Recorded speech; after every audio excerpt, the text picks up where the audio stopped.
The child no one wanted. The summer sun beat down on the wooden platform like a hammer on an anvil, and 3-year-old Lily Mae stood in the center of it all, barefoot, silent, clutching a filthy stuffed bear with one button eye missing. The auctioneer's voice carried across the town square, but no hands rose from the crowd. They saw what he saw: a damaged child, too thin, too quiet, too broken to be worth the trouble. Going once?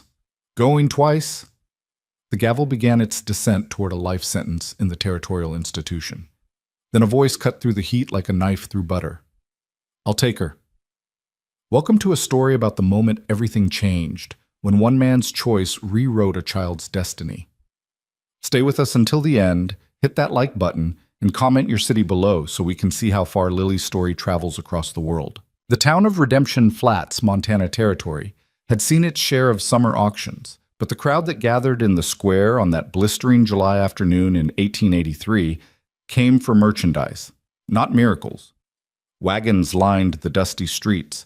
Horses stood hip-shod in whatever shade they could find.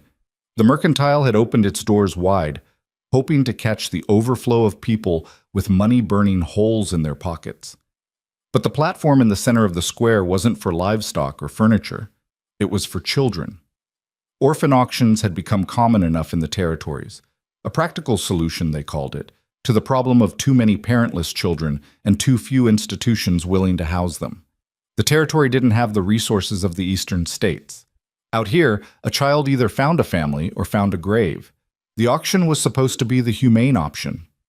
Lily Mae didn't know about humane options. She only knew that her feet hurt from standing on the hot wood, that her stomach was empty again, and that the bear in her arms smelled like the basement where she'd been kept for the past 6 months.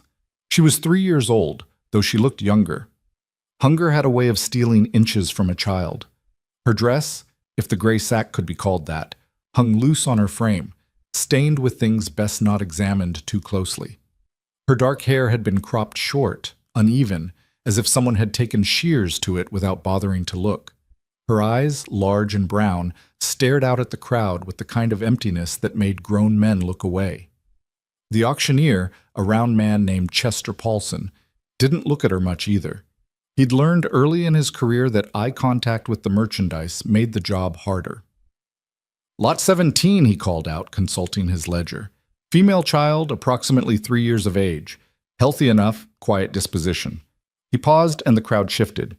Everyone knew what quiet disposition meant in a child this young. It meant broken. "We'll start the bidding at $5. $5 for a future housemaid, gentlemen. Someone to help your wives with the washing. $5? Silence answered him. A woman in a blue bonnet whispered to her husband, who shook his head firmly. A rancher in the back spat tobacco juice into the dirt and turned away. A merchant's wife studied the child for a long moment, then wrinkled her nose and looked elsewhere. "Come now," Paulson tried again, forcing cheer into his voice. $5 is nothing for a child who'll work for years. Think of the value. $4? Anyone? More silence. Lily Mae's fingers tightened on the bear. She didn't understand the words, but she understood the meaning. She'd been on platforms before, in basements, in rooms with locked doors, and men who smiled with their mouths but not their eyes. She knew what it meant when people looked at you and then looked away. It meant you weren't good enough. It meant no one wanted you. It meant the pain would continue. $3, Paulson said, and now desperation crept into his tone. Surely someone can spare $3. She's young enough to train properly. Moldable, you might say. A few people in the crowd exchanged glances. A farmer named Bill Henderson leaned toward his wife. "Mike could use help in the kitchen," he muttered. His wife, Sarah, a thin woman with kind eyes, looked at the child on the platform and felt her throat tighten. "Bill, look at her. She's terrified. What's been done to that baby?" "Ain't our concern," Bill said, but his voice lacked conviction. "We got 4 of our own to feed." Sarah nodded slowly, but her eyes stayed on Lily Mae. The child hadn't moved, hadn't cried, hadn't made a sound. That wrongness of it settled in Sarah's chest like a stone. $2. Paulson's voice had gone sharp now. $2, and I'll throw in the blanket she came with. Final offer before she goes back to the territorial home. The territorial home. Everyone knew what that meant.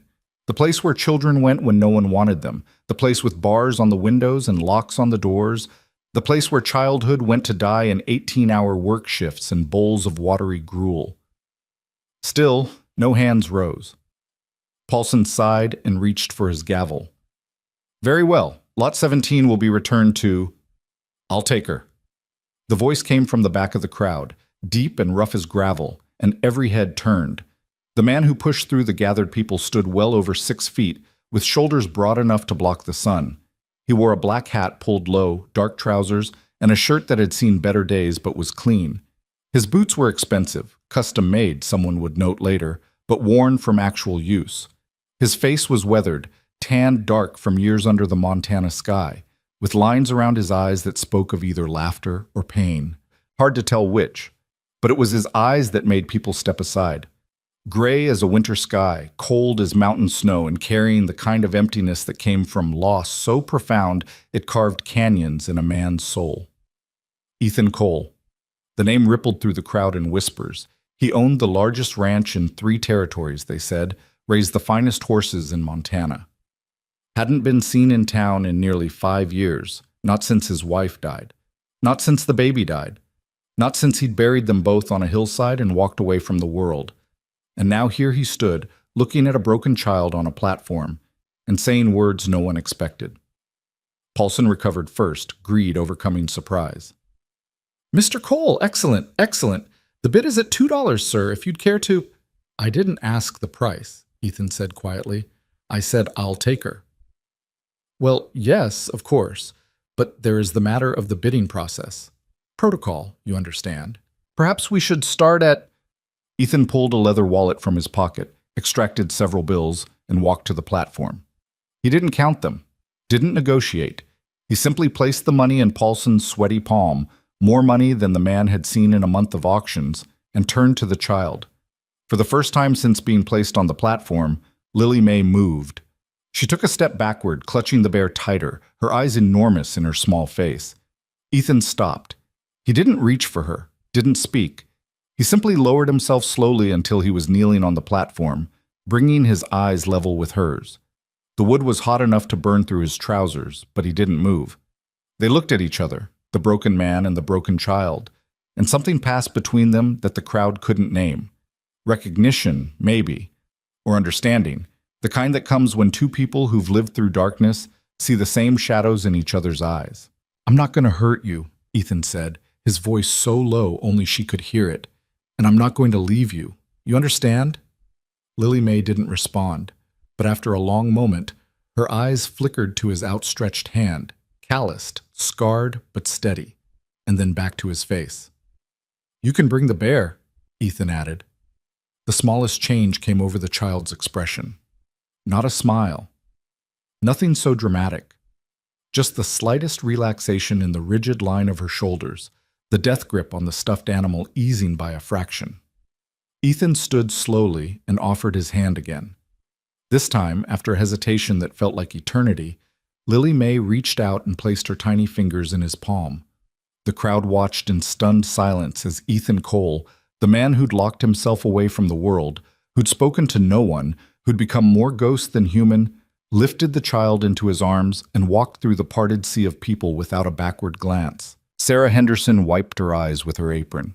Her husband squeezed her shoulder. Paulson stared at the money in his hand, trying to calculate how much extra he'd been given and whether he should call after Cole for change. He decided against it. Something about the set of the man's shoulders suggested finality. Transaction complete. No refunds. In the back of the crowd, 2 people watched with very different reactions. Margaret Hale, the housekeeper who'd kept the Cole Ranch running for the past 5 years, felt her heart hammer against her ribs. She'd been in town for supplies, had stopped to see what the commotion was about, and now witnessed her employer, her friend, do something she'd thought impossible. She gathered her skirts and hurried after him, her mind already racing through what would be needed. A child. Dear God. A child in that house again. The other watcher was a man in an expensive suit, standing in the shade of the mercantile awning. Caleb Wright, director of the Territorial Children's Home, did not look pleased. His eyes, small and sharp behind wire spectacles, followed Ethan Cole with calculation. His fingers drummed against his watch chain, a nervous habit that betrayed the controlled expression on his face. That child was meant to go back to the home, back to the basement, back to the locked rooms where she and others served purposes that had nothing to do with charity and everything to do with profit. Ethan Cole had just interfered with business, expensive business. That, Caleb thought, would need to be corrected. But for now, he simply watched as the rancher carried the silent child toward a waiting horse, and he smiled the kind of smile that never reached the eyes. Ethan's ranch lay 12 miles outside Redemption Flats, tucked into a valley where the mountains met the grasslands in a sweep of impossible beauty. The house itself was built from logs and stone, 2 stories, sturdy enough to withstand Montana winters, and large enough to hold a family that had never arrived. The ride from town was quiet. Ethan had settled Lily May in front of him on the saddle, one arm around her middle, to keep her secure. She'd gone rigid at first, that terrible stillness that spoke of children who'd learned that resistance brought pain. But when he didn't tighten his grip, didn't hurt her, didn't do anything but hold her steady as the horse moved beneath them, she'd slowly relaxed. By the time they reached the ranch, she'd fallen asleep against his chest, the bear crushed between them. Margaret was waiting on the porch, having ridden hard to get there first. She was a woman of 50, strong as rope, and twice as useful, with gray-streaked hair pulled back in a practical bun and eyes that missed nothing. She'd come to work for Ethan's father 30 years ago, had stayed through the transition of ownership, and had been the one to find Ethan after he'd buried his wife and child. She'd pulled him back from the edge of a bullet more than once in those first dark months. Now she watched him dismount with a sleeping child in his arms, and her weathered face showed every one of her years. "Her name's Lily May," Ethan said quietly, climbing the porch steps. "She'll need a room, a bath, food, clothes, everything." "Ethan," Margaret's voice was gentle but firm. "What have you done? What needed doing? You can't just take a child because I paid for her." The words came out harsh, and he softened his tone. "Legally, properly. She's mine now." "Children aren't property," Margaret said, but she was already opening the door, already moving into the practical mode that had kept this household running. "Bring her to the guest room, the one that gets morning light. I'll heat water for a bath." The room Margaret indicated had been unused for years.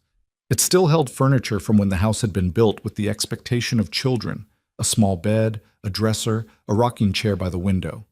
Dust covered everything, and the air smelled stale. Ethan laid Lily May on the bed, careful not to wake her. In sleep, she looked even younger. Fragile. The bear had fallen from her grip, and her hand reached for it reflexively. He placed it back in her arms and watched her fingers close around it. Margaret appeared in the doorway with an armful of linens. "I'll make up the bed proper once we've bathed her. Lord knows what she's carrying." She paused, studying the child with the practiced eye of a woman who'd raised 4 children of her own. "She's been hurt, Ethan. Bad. You can see it in how she holds herself." "I know." "This isn't going to be easy. A child like this who's been through God knows what." "I know," Ethan said again. He stood, looking down at Lily May. "But easy's not the point. Right is." Margaret's expression softened. "Your wife would have loved her." The words hung in the air between them. Ethan's jaw tightened, a muscle jumping beneath the skin. "Probably," he said after a moment. "But Catherine's gone. And this child's here. That's all that matters now." He turned and walked out, his boots heavy on the wooden floor. Margaret watched him go, then looked back at the sleeping child. "Well, little one," she murmured, "welcome to the Cole Ranch. I hope you're ready for what comes next, because I don't think any of us are." Lily. May woke to the smell of food. Her eyes opened slowly, confused by the softness beneath her, the clean scent in the air, the late afternoon light streaming through a window, windows without bars, a bed, not a floor, walls that didn't smell like urine and fear. She sat up fast, clutching the bear, her heart hammering. "Where? You're awake." The voice was female, warm, but not sugary. "Good timing. I've got the bath ready, and then we'll get some food in you." Lily May's head whipped toward the doorway where a gray-haired woman stood holding a stack of towels. Not the man from the platform. Someone new. Someone who might... Her breath came faster. Her fingers dug into the bear's matted fur. Margaret saw it immediately. The panic. The preparation for pain. She'd seen it before in animals that had been beaten, the way they'd coil up inside themselves, expecting the blow. "Hey now," she said softly, staying in the doorway. "Nobody's going to hurt you here. My name's Margaret. I take care of this house and the stubborn man who owns it. And starting today, I'm going to take care of you too. If you'll let me." Lily May stared at her, unblinking. "I know you've probably heard that before," Margaret continued, slowly kneeling down so she wasn't looming. Promises from grown folks that turned out to be lies. But here's the truth, plain and simple. Mr. Cole, that's the man who brought you here. He doesn't lie. Neither do I. When we say you're safe, we mean it. The child's breathing slowed slightly, but she didn't speak. Now, I've got a nice warm bath ready for you. There's soap that smells like lavender, clean towels, and after, there's bread and butter and cold milk. Real milk, not the watered-down swill they serve in those places. You don't have to say anything or do anything except let me help. Can you do that? Silence. Margaret waited. She'd learned long ago that silence was its own kind of conversation. You just had to learn to listen. You understand? You say no, and it means no. The concept seemed foreign to the child, but slowly, carefully, she nodded. They compromised. Margaret washed Lily May's face, her hands, her feet. The water turned gray immediately. The child's skin, once clean, showed bruises in various stages of healing, fingerprints on her arms, marks on her back visible through the thin fabric. Margaret had to excuse herself twice to breathe through the rage that threatened to choke her. By the time they finished, Lily May was wearing a clean nightgown, 3 sizes too big but soft, and her hair had been carefully combed. Margaret had found lice and dealt with them efficiently, the child never making a sound even when it must have hurt. "You're doing so well," Margaret told her. "So brave. Now let's get some food in you." The kitchen was the heart of the house, a large room with a cast-iron stove, wooden counters worn smooth from years of use, and windows that looked out over the valley. The evening light painted everything gold. Ethan was sitting at the table when they entered. He'd cleaned up, changed his shirt, but his eyes still carried that careful wariness of a man approaching something he might break. He watched as Margaret settled Lily May into a chair, placing a plate in front of her, bread with real butter, sliced apples, cold chicken, milk in a glass. The child stared at it like it might disappear, like it might be a trick. "It's yours," Ethan said quietly. "All of it. Eat what you want. What you don't finish, we'll save." Lily May looked at him, then at Margaret, then back at the food. Slowly she reached for the bread. Her hands shook as she lifted it to her mouth. She took the smallest bite possible, chewed carefully, swallowed. Then she waited. Ethan and Margaret exchanged glances. Waited for what? Permission? Punishment? "Keep going," Margaret said gently. "Eat your fill." The next bite was slightly larger. Then another. Then Lily May was eating with the desperate efficiency of a child who'd learned that food could be taken away at any moment. She shoved bread into her mouth, gulped milk so fast she choked, grabbed the chicken with both hands. "Slow down, baby," Margaret murmured. "It's not going anywhere. I promise." But Lily May couldn't slow down. Her body had its own wisdom, its own survival instinct. Food meant life. Food was uncertain. Food had to be consumed immediately. She ate until the plate was empty, then looked around for more with wild eyes. Margaret started to rise, but Ethan caught her arm. "Wait," he said quietly. They watched as Lily May's face changed, as the reality of a full stomach hit her system. Her eyes grew heavy. Her hands, still clutching the empty glass, began to tremble. Then she vomited. Everything came back up in a violent rush onto the clean floor. Immediately, the child scrambled from the chair and dropped to her knees, her whole body shaking. She pressed her forehead to the floor, arms over her head, waiting for the beating that always came after making a mess. Margaret's hand flew to her mouth. Ethan pushed back from the table and moved, not toward the child, but to grab a towel. He cleaned the floor quickly, efficiently, then knelt a few feet from Lily May. "Nobody's going to hit you," he said, his voice rough with suppressed emotion. You got sick because you ate too fast. That's all. It happens. You're not in trouble. Lily May didn't move, didn't lift her head. Look at me, Ethan said. Please. After an eternity, the child raised her head. Her face was streaked with tears. She hadn't made a sound crying. Her eyes held absolute certainty that pain was coming. You're not in trouble, Ethan repeated, each word deliberate. You will never be hit in this house. Ever. For anything. Do you understand? Lily May stared at him. I need you to understand, Ethan pressed. Nobody here will hurt you. Not for making a mess. Not for breaking something. Not for crying or screaming or anything else. This is your home now, and homes are supposed to be safe. The child's lower lip trembled. A sound escaped her, small, wounded, the first noise she'd made since arriving. Not quite a sob. More like the ghost of one. Margaret moved then, slowly, and gathered the tiny body into her arms. Lily May went stiff, then slowly relaxed into the embrace.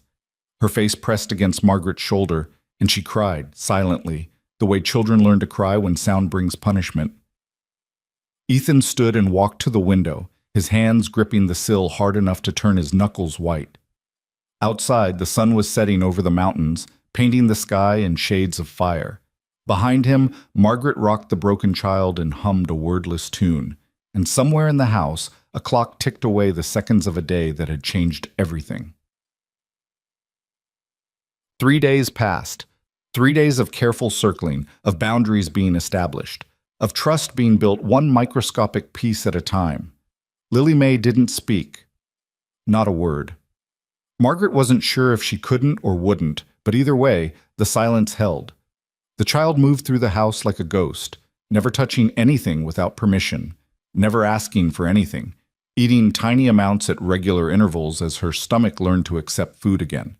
She slept in the small bed with the bear, and every morning Margaret would find her awake but motionless, waiting for someone to tell her what to do. Ethan watched it all with the patience of a man who'd spent years training wild horses. He knew you couldn't force trust. You could only create the conditions for it and wait. On the 4th morning, something changed. Margaret was in the kitchen making breakfast when she heard it. A crash from the parlor, then silence. She ran, her heart in her throat, and found Lily May standing frozen beside an overturned side table. A kerosene lamp lay shattered on the floor, oil spreading across the wood. The child's face was white. Her entire body shook, her eyes fixed on the mess with absolute horror.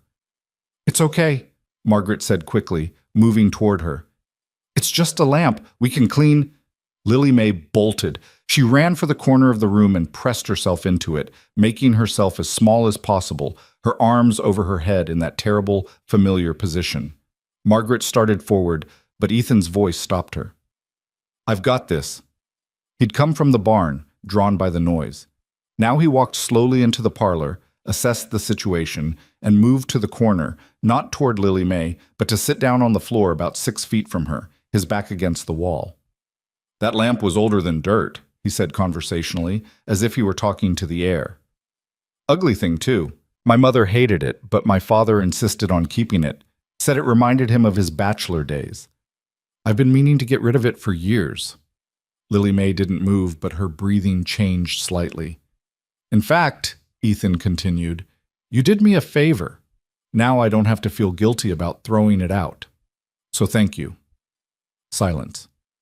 Then, so quietly, he almost missed it, a sound, a hiccup of breath that might have been the start of a sob. You know what the first thing I ever broke in this house was? Ethan said. I was about 7. Knocked over my mother's favorite vase, real crystal, cost a fortune. I was terrified. Thought I was going to get whipped for sure. He paused, remembering. My father came in, looked at the mess, looked at me. And you know what he said? He said, Son, things can be replaced, children can't. Are you hurt? That was all that mattered to him. Not the vase. Me. Lily May's arms lowered slightly. So here's the rule in this house, Ethan said firmly. Things break. That's what things do. And when they break, we clean them up and we move on. No punishments, no beatings, no locked rooms, just we clean up and we move on. He stood slowly, walked to the closet and retrieved a broom and dustpan. Then, while Lily May watched from the corner, he carefully swept up the broken glass and cleaned the oil from the floor. When he finished, he looked at her. All done. Crisis over. Now, I believe Margaret was making flapjacks. You hungry? The child stared at him. Her dark eyes were enormous in her small face, searching his for the lie, the trick, the moment when the kindness would crack and reveal the monster underneath. But Ethan just waited, patient as stone.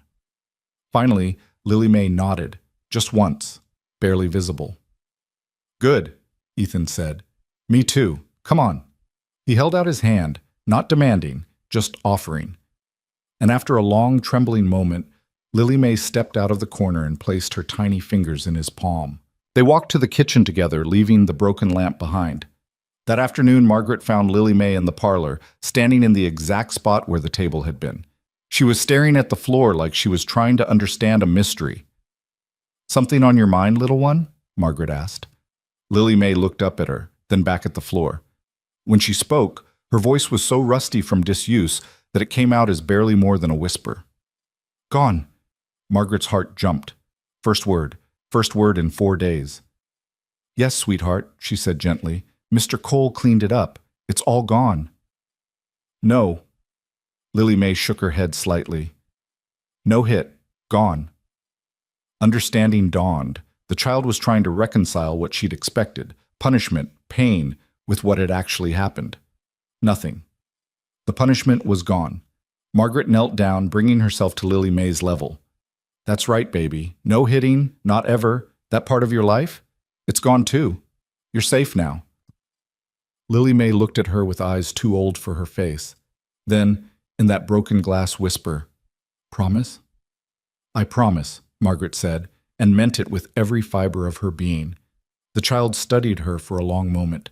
Then she reached out and took Margaret's hand, the first time she'd initiated touch, and held on like it was the only solid thing in a tilting world. They stood there together as the afternoon light shifted across the floor, and somewhere in the house, Ethan Cole paused in his work and closed his eyes, letting himself believe just for a moment that maybe, he'd done something right. But in town, 12 miles away, Caleb Wright sat in his office at the Territorial Children's Home and penned a carefully worded letter to the territorial judge. A letter about inappropriate acquisition of a child. About a reclusive rancher with no wife, no family, no business raising a little girl alone. A letter designed to undo everything before it could take root. He sealed it with wax, smiled his empty smile, and handed it to the courier. The clock was already ticking. The letter arrived at the Cole Ranch on a Tuesday morning, delivered by a nervous courier who wouldn't meet Ethan's eyes. The envelope was expensive. Cream-colored paper with the territorial seal embossed in red wax. Official, ominous. Ethan opened it standing on the porch while Lily May played in the yard under Margaret's watchful eye. The child had taken to following Margaret everywhere, a silent shadow learning the rhythms of a safe household. She'd started speaking more, single words mostly, sometimes short phrases, and the nightmares that woke her screaming had decreased from every night to every few nights. Progress. Fragile as spun glass. But progress. The words on the page threatened to shatter all of it. Margaret, Ethan called, his voice carefully controlled. Take Lily inside. Margaret heard the tone, recognized the danger in it. She gathered the child without question, ushering her toward the kitchen with promises of fresh cookies. When they were gone, Ethan read the letter again, slower this time, letting the full weight of it sink in. The territorial court had received a formal complaint regarding the acquisition of one female child, approximate age 3 years, from a public auction. Questions had been raised about the appropriateness of a single man, with no wife and no family structure, taking custody of a young girl. An investigation had been opened. A hearing had been scheduled for 2 weeks hence, until such time Mr. Ethan Cole was permitted to retain temporary custody, but the child's future would be determined by judicial review. The letter was signed by Judge Harrison Blackwell and countersigned by Caleb Wright, director of the Territorial Children's Home. Ethan's hands crushed the paper slowly, methodically, until it was nothing but a crumpled ball. Then he threw it as hard as he could into the yard and stood there, breathing hard, fighting the rage that threatened to consume him. Not again. He would not lose another child. Not to death, not to law, not to men who saw children as inventory to be managed. Not again. Margaret appeared in the doorway, having settled Lily with coloring papers at the kitchen table. What is it? They want to take her back. The words came out flat, dead. The territorial home. They've filed a complaint. There's a hearing. Margaret's face went pale. On what grounds? I'm unmarried, living alone. Apparently that makes me unfit. He turned to face her, and she saw the same look in his eyes that had been there 5 years ago when he'd buried his wife and child. The look of a man preparing for war. They're going to try to take her, Margaret. They're going to walk into that courtroom and argue that a child is better off in an institution than here, in a home, with people who... His voice broke. With people who care about her. Then we fight, Margaret said simply. We get a lawyer. We show the judge what kind of place that home really is. With what evidence? Ethan's laugh was bitter. Bruises fade. Children are taught not to talk. And I'm just a rancher who bought a child on impulse. That's how they'll paint it. A lonely man making an irrational decision. That's not what happened. Doesn't matter what's true. Matters what they can prove. He looked toward the house, toward where Lily May sat inside, safe and whole for now. I should have known better. Should have known they wouldn't just let her go. Margaret crossed her arms. So what are you going to do? Give up? Let them take her back to that place? No. The word was iron. Never. But I need help. I need someone who knows how to fight this kind of battle. There's a lawyer in Helena, Margaret offered. Samuel Chen handles territorial cases. He's got a reputation for winning impossible fights. Ethan nodded slowly. How fast can you pack a bag? I'm not going to Helena. You are. I'm staying here with Lily. Margaret, she trusts me now, Ethan. You leave. She's going to think you abandoned her. She needs to see you come back. Needs to learn that when you leave, you return. Margaret's voice softened. Go to Helena. Find this lawyer. Fight for her. I'll keep her safe while you're gone. Ethan wanted to argue, but she was right. Lily May's trust was built on consistency, on presence, on the slow accumulation of moments where promises were kept. He told her he wouldn't leave her. Now he had to prove it. I'll be back in 3 days, he said. 4 at most. We'll be here, Margaret promised. Inside, Lily May looked up from her coloring as Ethan entered. She'd drawn something that might have been a horse, or possibly a dog, in shades of brown and black crayon. She held it up for his approval, and the hope in her eyes nearly undid him. That's real good, he said, kneeling beside her chair. Is that Thunder? Thunder was the gray mare he'd let Lily feed carrots to yesterday, her first time touching a horse without flinching. Lily nodded eagerly.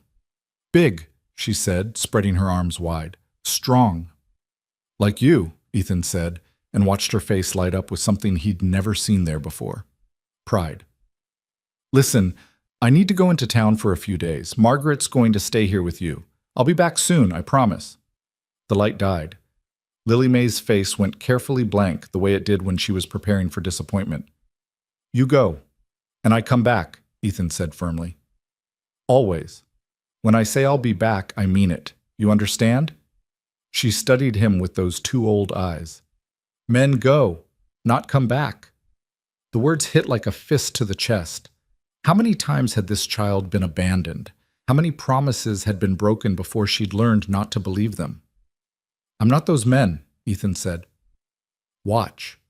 He stood, walked to the door, opened it, stepped outside. Then he immediately stepped back in, closed the door, and returned to her. See? I left. I came back. That's what I do. Lily May's brow furrowed, processing this demonstration. I'm going to do it again, just for longer this time, Ethan continued. But the coming back part? That doesn't change. I always come back. Always. He pulled something from his pocket, his father's old pocket watch, silver and worn. You hold on to this while I'm gone. It's important to me. That way you know I have to come back to get it. He placed the watch in her small hands. She stared at it like he'd given her the sun and moon. Keep it safe for me? Ethan asked. Lily May clutched the watch to her chest and nodded solemnly. Good girl. He stood, looked at Margaret. 3 days. We'll be fine, Margaret assured him. But as Ethan rode out an hour later, supplies packed, money secured, he couldn't shake the feeling that he was racing against a clock that had already run out. The 3 days Ethan was gone were the longest of Lily May's short life. She carried the pocket watch everywhere, checking it obsessively even though she couldn't tell time. She slept with it under her pillow. She held it during meals. Margaret watched the child's anxiety build with each passing hour and did her best to provide distraction. They baked bread together, Lily's small hands learning to knead dough. They fed the chickens, collected eggs, brushed the horses. Margaret told stories, nothing scary, nothing with abandonment, just simple tales of animals and adventures with happy endings. But every time a sound came from outside, Lily May would run to the window, watch clutched tight, hoping to see a rider coming up the valley. On the evening of the third day, she stopped eating, just sat at the table, staring at the uneaten food, the watch pressed against her heart. "He's coming back, sweetheart," Margaret said gently. He promised. Lily May shook her head slowly. "Men go, not come back. Not this man. This man keeps his word." But doubt had taken root. Lily May retreated into the silence she'd lived in before, her words drying up like a creek in August. That night, the screaming nightmares returned. Margaret held her through it, rocked her, whispered reassurances that felt hollow even to her own ears. Dawn broke on the fourth day, gray and cold. Autumn was coming to Montana, the mornings crisp with the promise of winter. Margaret made breakfast mechanically, her own worry gnawing at her composure. 4 days.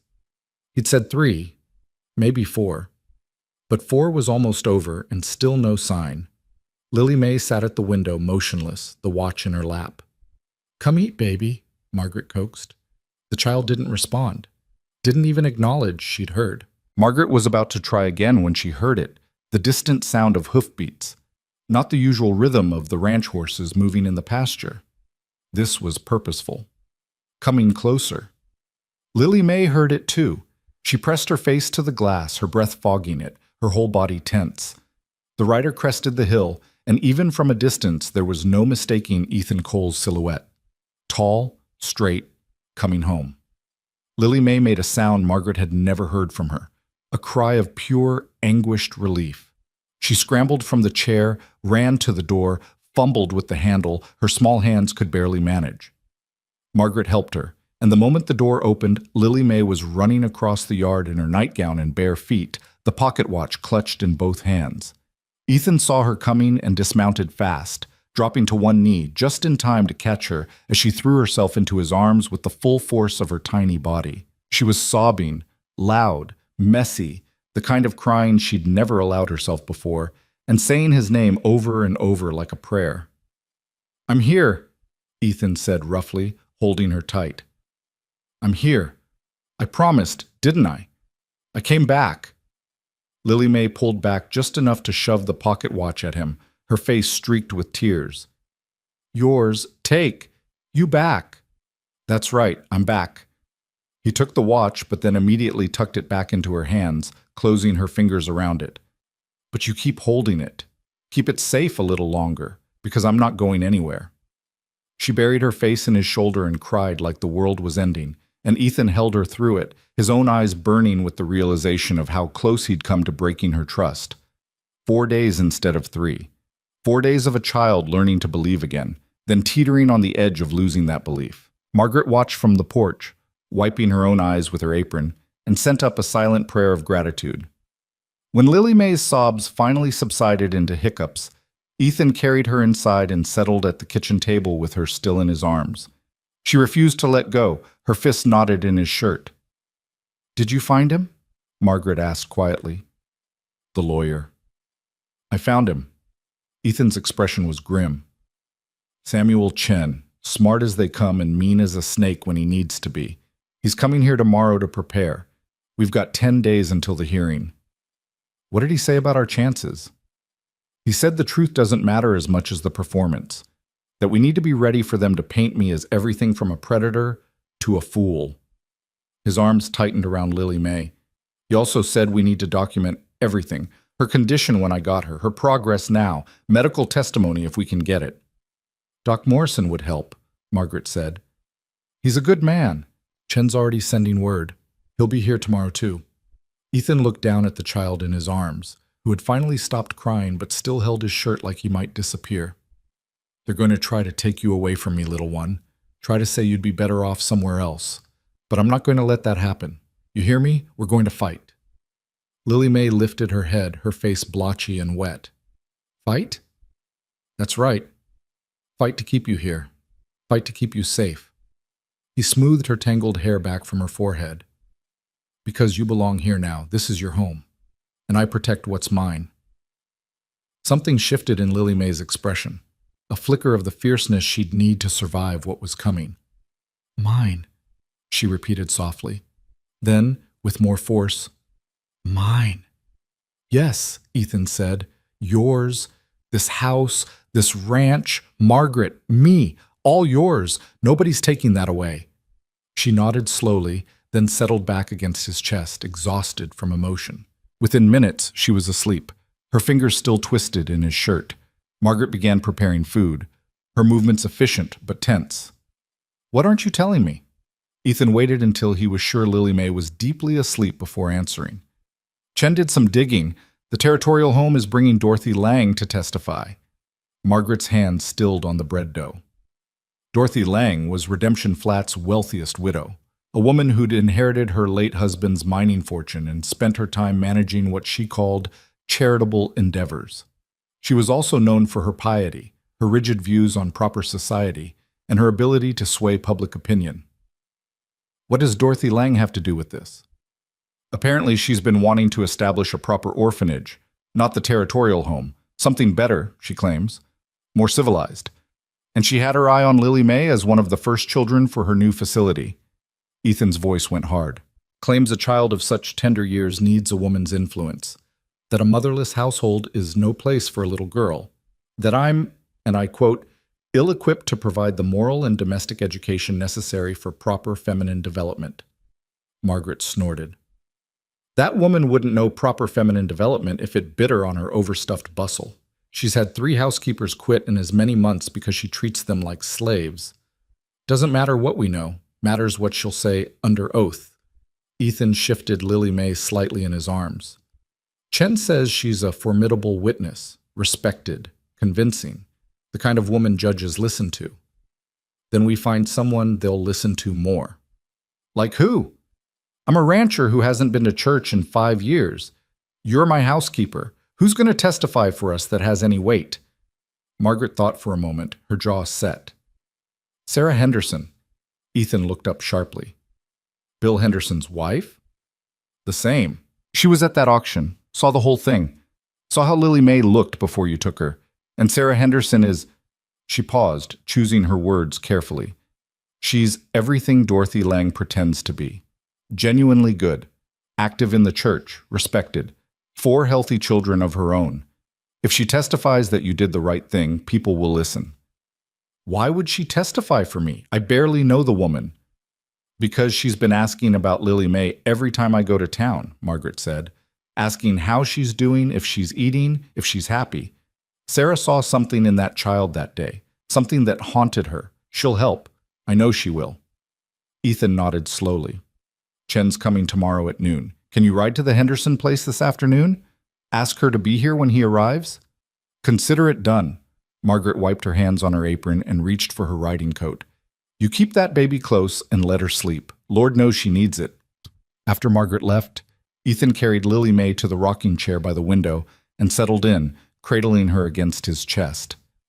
Outside, the Montana sky was doing what it did best, painting itself in impossible colors as the sun climbed higher, golds and blues and shades without names. He thought about the hearing, about standing in front of a judge and having to justify loving a child who needed love, about men and women who would argue that institutions were better than homes, that propriety mattered more than safety, that a child was better off in a cage than free with someone who gave a damn. His wife's face drifted through his memory, Catherine, with her quick laugh and her fierce heart.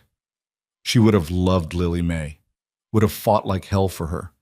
The baby they'd lost would have been about Lily's age now if she'd lived. Sometimes Ethan let himself imagine it, Two little girls playing in the yard, Catherine watching from the porch, a life that might have been. But Catherine was gone. The baby was gone. And all he had left was the child sleeping in his arms and the chance to do something right in a world that had gone so terribly wrong. He wouldn't waste it. "I've got you," he whispered to Lily May, though she couldn't hear him. "Whatever it takes. Whoever I have to fight. I've got you." The child slept on, the pocket watch still clutched in her small fist, and the sun continued its arc across the sky, marking time on a clock that was counting down to judgment. Samuel Chen arrived the next day precisely at noon, riding a bay gelding and carrying a leather satchel that looked like it had seen better decades. He was younger than Ethan expected, maybe 35, with intelligent eyes behind wire-rimmed spectacles, and the kind of controlled intensity that suggested a brilliant mind constantly 3 steps ahead of everyone else. He was also Chinese, which meant he'd faced his own battles with territorial prejudice and come out winning. Ethan liked him immediately. Margaret was back from the Henderson place with good news. Sarah would testify, and she'd bring her husband Bill as well. They'd both been disturbed by the auction and troubled by rumors they'd heard about the territorial home. They wanted to help. Doc Morrison arrived shortly after Chen, a grizzled man in his 60s who'd been practicing medicine on the frontier for 30 years. He'd seen everything there was to see, and very little surprised him anymore. But what he found when he examined Lily May in the privacy of the guest room made him set his jaw hard enough to crack teeth. Ethan waited downstairs with Chen and Margaret, pacing like a caged animal, while the doctor conducted his examination. Sarah Henderson had arrived as well, sitting quietly in the parlor, her kind face troubled. When Doc Morrison finally came down, he looked like he'd aged a decade. His medical bag seemed heavier than when he'd carried it up. "Well?" Ethan demanded. "Ethan, sketches, measurements, notes. If we need to present medical evidence, I've got it." "We need it," Chen said quietly. He'd been watching the exchange with the careful attention of a man building a case. Every piece of evidence that shows the condition she came from helps establish that Mr. Cole's intervention was necessary and beneficial. "Can you testify to her current condition as well? The improvements?" "Her physical health has improved dramatically," Morrison said. "She's gained weight, not enough yet, but progress. The new bruises have stopped appearing, she's clean, well-fed, and showing signs of normal childhood development that were completely absent before. Whoever's caring for her now is doing it right." He looked at Ethan and Margaret. "But the psychological damage? That's going to take years, maybe a lifetime. This child has been through hell. She needs stability, consistency, safety. The absolute worst thing you could do to her now would be to uproot her again." "That's exactly what they want to do," Ethan said bitterly. "Uproot her. Send her to Dorothy Lang's new orphanage where she'll get proper feminine education." Morrison's expression darkened. "Dorothy Lang couldn't educate a fence post. That woman's idea of charity is making people grateful for her scraps while she lives in a mansion." He turned to Chen.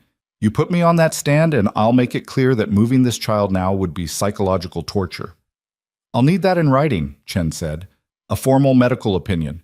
Can you have it ready in a week?" "I'll have it ready in 2 days." Chen nodded, making notes in his own journal. "Good. Now, Mrs. Henderson, I understand you witnessed the auction?" Sarah straightened in her chair. "I did, and I'll never forget it as long as I live." "Tell me what you saw." Sarah's voice was steady as she recounted the scene, the crowd's disinterest, the child's terror, Ethan's intervention. "She looked like she had given up," Sarah said softly. "Like she'd already died inside and was just waiting for her body to catch up. I've never seen anything like it. And when Mr. Cole took her, when he knelt down on that platform and spoke to her like she mattered, that was the first time I saw anything resembling hope in her face." "And you're willing to testify to this?" "Under oath?" Chen asked. "I am. So is my husband. We've talked about it, and we both feel that child belongs with Mr. Cole. What he's done for her, it's nothing short of miraculous." Chen made more notes.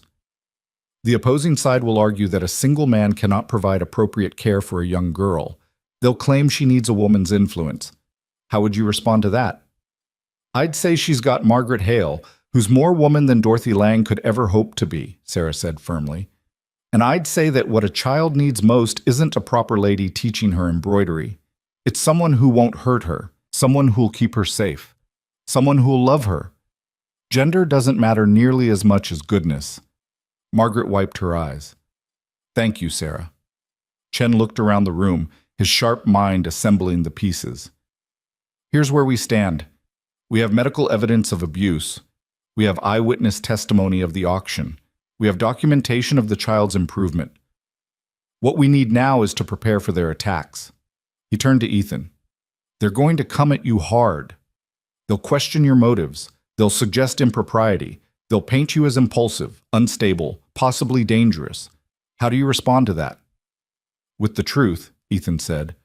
I saw a child who needed help. I helped her, that's all. The truth is a starting point, not a defense, Chen said. We need more.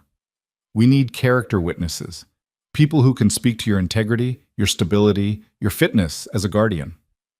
I've been a hermit for 5 years, Ethan said bluntly. I don't have friends. I have employees and neighbors who barely know me. Then we work with what we have. Chen consulted his notes. Margaret, how long have you worked for Mr. Cole?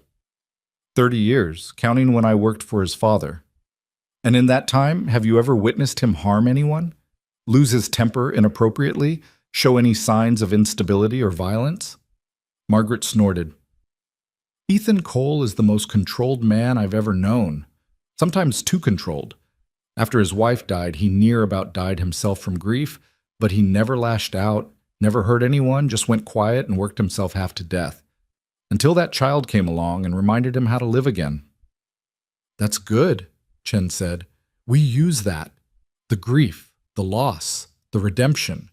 We paint a picture of a man who understands pain and chose to spare someone else from it. He looked at Ethan seriously. This is going to be ugly. They're going to dig into your past, Catherine's death, the baby.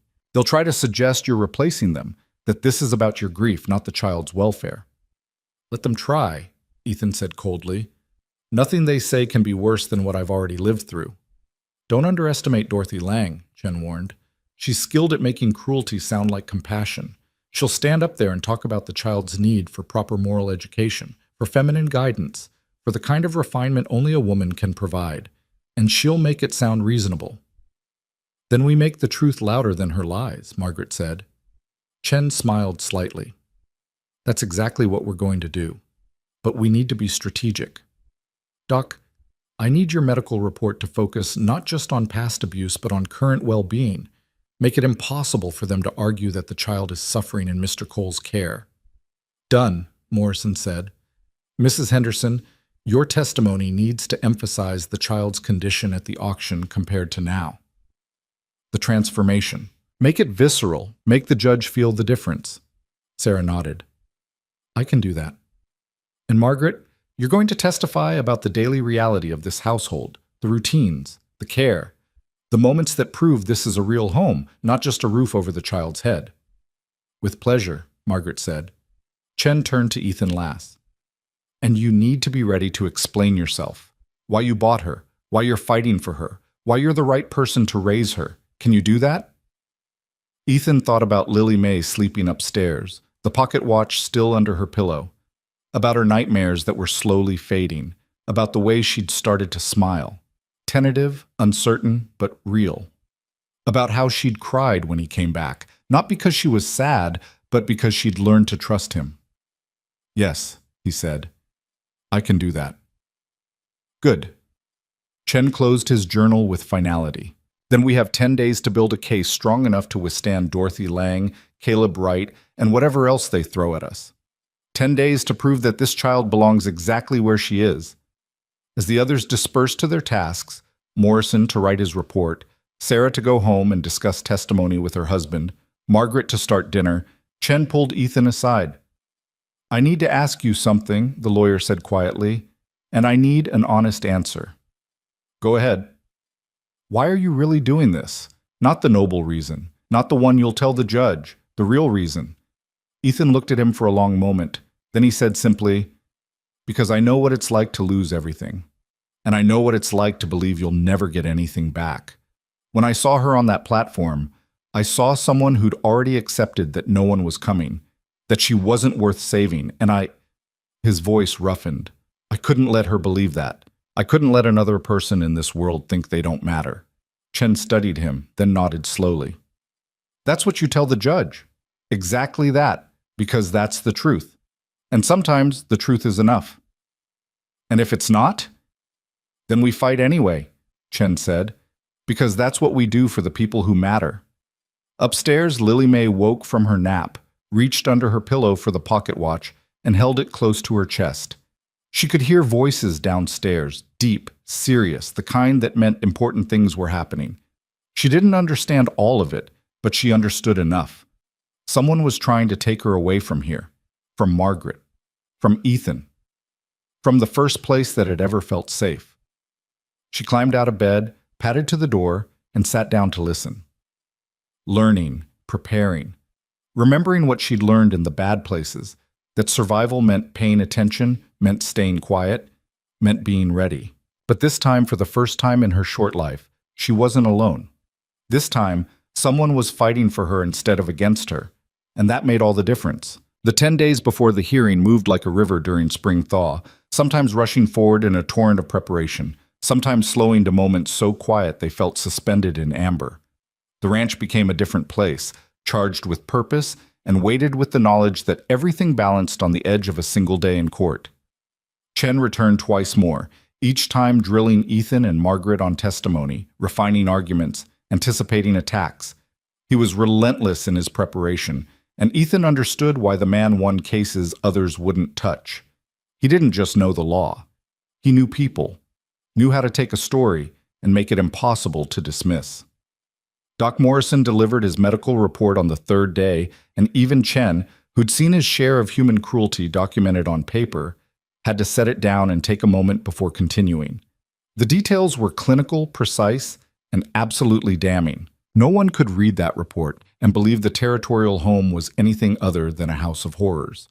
Sarah Henderson came by twice to review her testimony with Chen, bringing fresh bread and encouragement each time.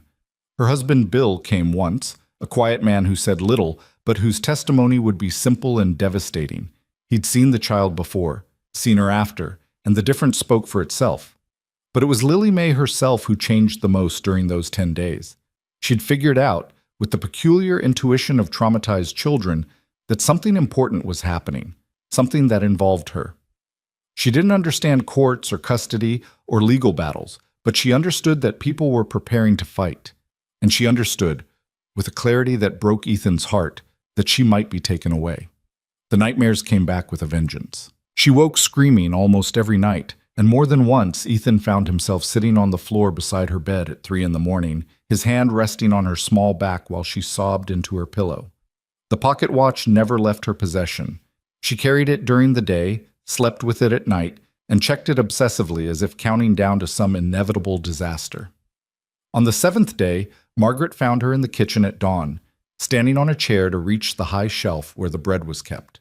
She'd dragged a sack of flour across the floor and was methodically filling her pockets with biscuits, hardtack, anything she could carry. "Baby, what are you doing?" Margaret asked gently. Lily May froze, then slowly turned. Her face was set in that careful blankness that meant she was terrified. "Food," she said simply. "For when?" "For when what, sweetheart?" "When they take me." The words were matter-of-fact, resigned.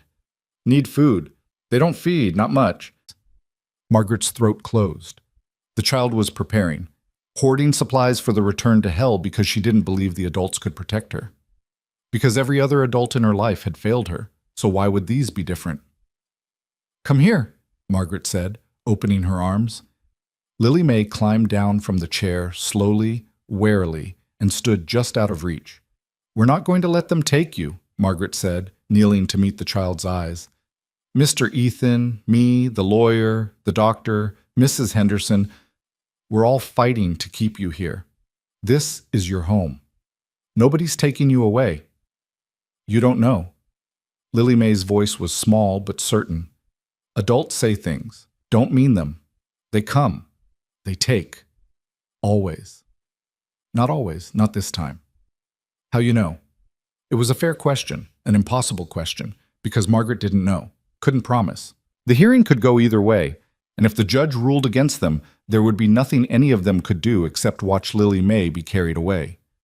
So instead of making promises she couldn't keep, Margaret told the truth. "I don't know for certain," she admitted, "but I know Mr. Ethan, and I know that man will fight for you with everything he has. I know he won't stop fighting until he can't fight anymore. That's not a guarantee, baby, but it's as close as I can give you." Lily May studied her for a long moment. Then she reached into her pocket, pulled out a biscuit, and held it out to Margaret. "You keep, for if."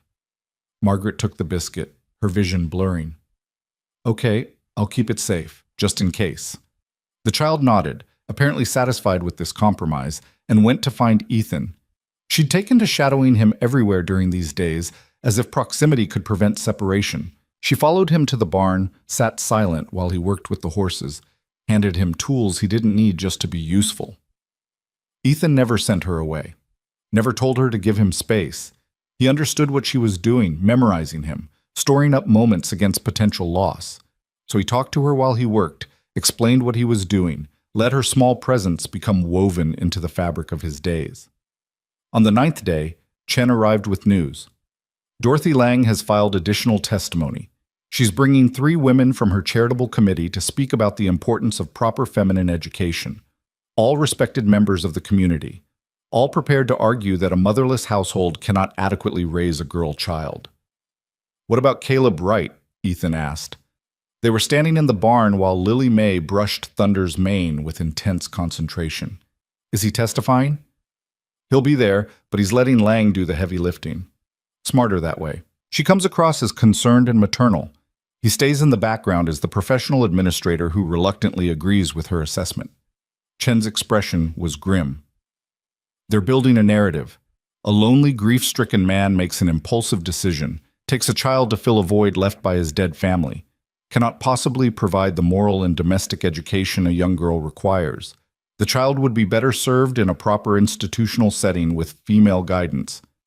"That's not what happened," Margaret said sharply. "Doesn't matter. It's what they'll argue, and it'll sound convincing." Chen looked at Ethan. "You need to be prepared for them to bring up Catherine. They'll suggest you're trying to replace her, replace the daughter you lost." Ethan's jaw tightened. "Let them try. They will try. And they'll make it sound pathological, make you sound unstable. You have to stay calm when they do it. Can't get angry. Can't break. You show emotion, you prove their point." "I know how to control myself," Ethan said quietly. Chen studied him. "Yes, I expect you do. But there's controlling yourself and there's testifying under hostile questioning. They're going to push every button they can find. Make sure you're ready." That evening, after Lily May had finally fallen into an exhausted sleep, Ethan stood in his bedroom and pulled an old trunk from the closet. He hadn't opened it in 5 years. Hadn't been able to bear looking at what it contained. Now he lifted the lid slowly and confronted the ghost. Catherine's wedding dress, carefully preserved. The tiny christening gown they'd bought before the baby was born. Letters tied with ribbon. A lock of dark hair. Photographs. Catherine laughing, Catherine pregnant, Catherine holding their newborn daughter in the single hour before fever took them both. Ethan sat on the floor surrounded by memories and let himself remember. Not the grief. He'd lived in that long enough. But the love, the joy, the brief, shining happiness before it all went dark. Then he packed everything carefully back into the trunk, closed it, and returned it to the closet. They were wrong. Dorothy Lang and her committee, and anyone else who thought Lily May was a replacement. You didn't replace people you loved. You carried them with you and made room for new people beside them. Catherine would have wanted him to save that child, would have fought for her herself if she'd lived. This wasn't about replacing loss. It was about preventing it. The morning of the hearing dawned cold and clear. The Montana sky, that particular shade of blue that hurt to look at directly. Ethan dressed in his best clothes, a suit he hadn't worn since Catherine's funeral, and looked at himself in the mirror. He barely recognized the man staring back. Somewhere in the past weeks, he'd stopped being a ghost and started being human again. Lily May appeared in the doorway, already dressed in the new clothes Margaret had made for her. A simple blue dress, clean and pressed, with her hair brushed until it shone. She looked like any normal child except for her eyes. Those eyes had seen too much and understood too much and carried knowledge no 3-year-old should possess. "Ready?" Ethan asked. She shook her head slowly. "Me neither," he admitted, "but we're going anyway." She crossed the room and took his hand, and together they went downstairs to where Margaret waited with the wagon. The courthouse in Redemption Flats was a 2-story brick building that served multiple purposes: court sessions, town meetings, occasional theatrical performances. Today it was packed. Word had spread about the hearing, and apparently the entire town wanted to watch the drama unfold. Chen met them at the door, his face grave. "Caleb Wright's already here. So is Dorothy Lang and her committee. They brought half the church congregation as character witnesses." "Let him," Ethan said. "We've got the truth." "The truth is just one story among many," Chen reminded him.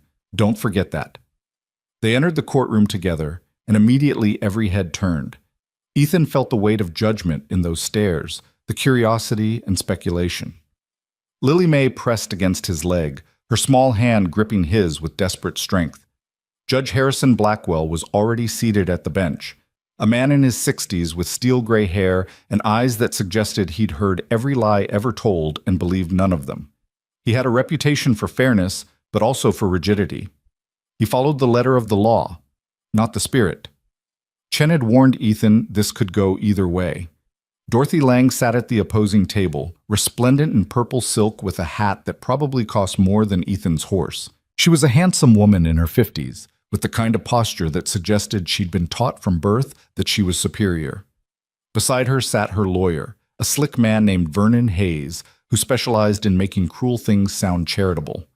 Caleb Wright sat behind them, his small eyes watching everything with calculating patience. The judge gavelled the room to order. "We're here to determine the custody of one minor child, female, approximately 3 years of age, currently in the temporary custody of Mr. Ethan Cole. The territorial home has challenged this arrangement on grounds that Mr. Cole is unfit to provide adequate care. Mr. Hayes, you may present your opening statement." Hayes stood, buttoned his coat, and smiled at the judge with practiced warmth. "Your Honor, this is a simple case about what's best for a vulnerable child. Mrs. Dorothy Lang is a pillar of this community, a woman of impeccable character who has devoted her life to charitable works. She has the means, the knowledge, and the compassion to provide this child with everything she needs: education, moral guidance, feminine instruction.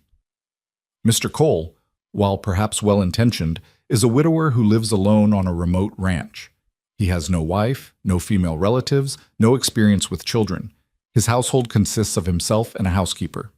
To put it bluntly, this is no environment for a young girl. The territorial home, working with Mrs. Lang's new charitable institution, can provide structure, education, and the female influence this child desperately needs. We ask the court to remove the child from Mr. Cole's custody and place her in Mrs. Lang's care where she belongs." He sat down, looking satisfied. Chen stood next. He didn't smile, didn't perform, just spoke with quiet intensity. "Your Honor, opposing counsel wants you to believe this is about what's best for the child. But if we examine the facts, not the theories, not the ideals, but the actual facts, a different picture emerges. This child came to Mr. Cole's attention at a public auction where she was being sold like livestock. She was malnourished, terrified, and showed signs of extensive physical abuse. Mr. Cole purchased her legally and took her to his home, where she received immediate medical attention, proper nutrition, and safety. In the weeks since, her condition has improved dramatically. We have medical documentation. We have eyewitness testimony. We have evidence of a child who is dying in the system that now claims to want her back. Mrs. Lang talks about feminine influence and moral education, but what good are those things to a child who's being starved and beaten? Mr. Cole gave this child something the territorial home never did and never would. He gave her safety. He gave her a home.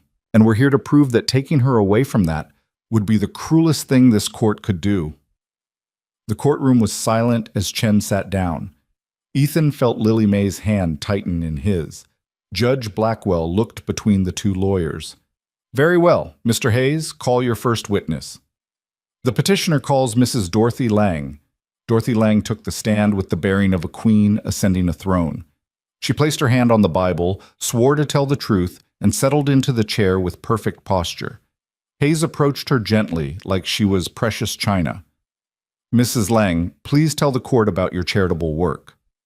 For 15 years, I've dedicated myself to helping the less fortunate, Dorothy said, her voice cultured and warm. Orphans particularly have always touched my heart. When I learned about the deplorable conditions in some territorial institutions, I knew I had to do something. That's why I'm establishing a proper home for orphaned children, a place with educated staff, moral instruction, and real opportunities for these poor souls. And you have specific plans for female children? Of course. Girls require different education than boys. They need instruction in domestic arts, moral refinement, proper comportment. These skills will enable them to find good positions as governesses, teachers, or housewives. Without such training, they're doomed to poverty or worse.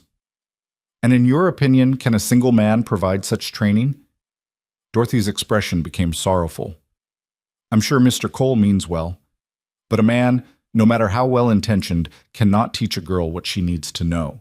He cannot show her how to be a woman, how to navigate female society, how to develop the moral character that only female guidance can instill. Thank you, Mrs. Lang. Hayes returned to his seat. Chen stood for cross-examination. Mrs. Lang, you mentioned deplorable conditions in territorial institutions. Have you personally visited the territorial home where this child was kept? Dorothy hesitated. Well, no, but I've heard...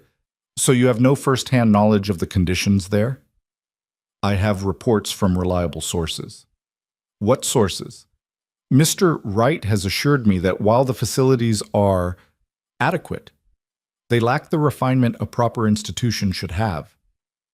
Chen nodded slowly. Mr. Wright, who runs the institution, told you his own institution needs improvement. Interesting. Now, you mentioned moral instruction. What specifically would you teach this child about morality? Obedience, humility, gratitude, proper behavior. Gratitude to whom? Dorothy blinked. To those who care for her, naturally. So you'd teach her to be grateful for charity, to see herself as someone who must earn kindness through good behavior and obedience. That's not what Isn't it? Chen's voice was sharp now. You want to teach her she's less than, that she should be thankful for scraps, that her value comes from how well she serves others. Is that the moral instruction you're offering? I want to teach her to be a productive member of society. A productive member or a convenient servant? Chen let the question hang. Mrs. Lang, how many orphans are you currently housing in your new institution? We're still in the planning stages, so 0. You're asking this court to remove a child from a home where she's currently safe and thriving and place her in an institution that doesn't actually exist yet. It will exist very soon. Will it? And while you're building it, where exactly would this child go? Back to the territorial home, the place you just described as lacking refinement? Dorothy's composure cracked slightly. Temporary arrangements could be made. Temporary. Like the temporary arrangement that left her covered in bruises and starving? Chen's voice cut like a blade. No further questions. Dorothy left the stand flustered, her perfect facade cracked. Vernon Hayes called his next witness, a woman from the church committee who testified about the importance of female society and proper education. Then another, saying essentially the same thing. Chen's cross-examinations were brief and devastating, pointing out that none of them had met Lily May, examined her, or knew anything about her actual needs. Then Hayes called Caleb Wright. The director of the territorial home took the stand looking appropriately concerned and professional. He was good at this, Ethan realized, good at looking like he cared. Mr. Wright, Hayes said, tell us about the child in question. What was her condition when she came to your facility? She arrived approximately 8 months ago, Wright said smoothly. Parentless, undernourished, extremely withdrawn. We provided basic care, food, shelter, medical attention when needed. But our facility is overcrowded and underfunded. We lack the resources to give each child individual attention. And when Mr. Cole purchased her at auction, were you concerned? Very. I have nothing against Mr. Cole personally, but removing a child from institutional care and placing her with a stranger raises serious questions. We have no way of knowing what happens behind closed doors on that ranch. Chen stood. Mr. Wright, you said the child was undernourished when she arrived at your facility. How much weight did she gain during the 8 months she was in your care? Wright shifted. I don't have exact figures. Approximately? Perhaps a pound or two? A pound or two in 8 months? And in the 6 weeks she's been with Mr. Cole, she's gained 7 pounds. Medical records confirm that.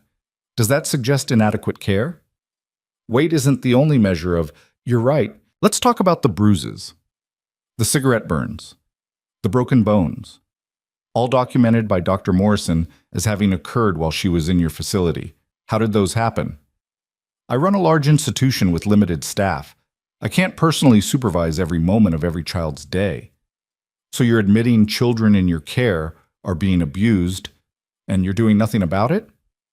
I'm saying that in any large facility, unfortunate incidents can occur. Unfortunate incidents. Chen's voice dripped contempt. Is that what you call burning a 3-year-old with cigarettes? An unfortunate incident? Hayes jumped up. Objection! The counselor is badgering the witness. Sustained, Judge Blackwell said. Move on, Mr. Chen. Mr. Wright, you filed this complaint within days of Mr. Cole taking custody. Why the urgent concern? I was worried about the child's welfare. Really? Because you didn't seem worried about her welfare when she was covered in bruises in your basement. But the moment she's removed to a safe home, suddenly you're very concerned. Why is that? Wright's face flushed. I resent the implication. Answer the question. I followed proper procedures in filing the complaint. Proper procedures? Did those procedures include contacting Dorothy Lang before filing, coordinating testimony, planning where the child would go if removed from Mr. Cole's care? I consulted with community leaders about the best interests of you coordinated with Mrs. Lang to get the child back under your control, Chen said flatly. Because children in your facility generate revenue from the territory, don't they?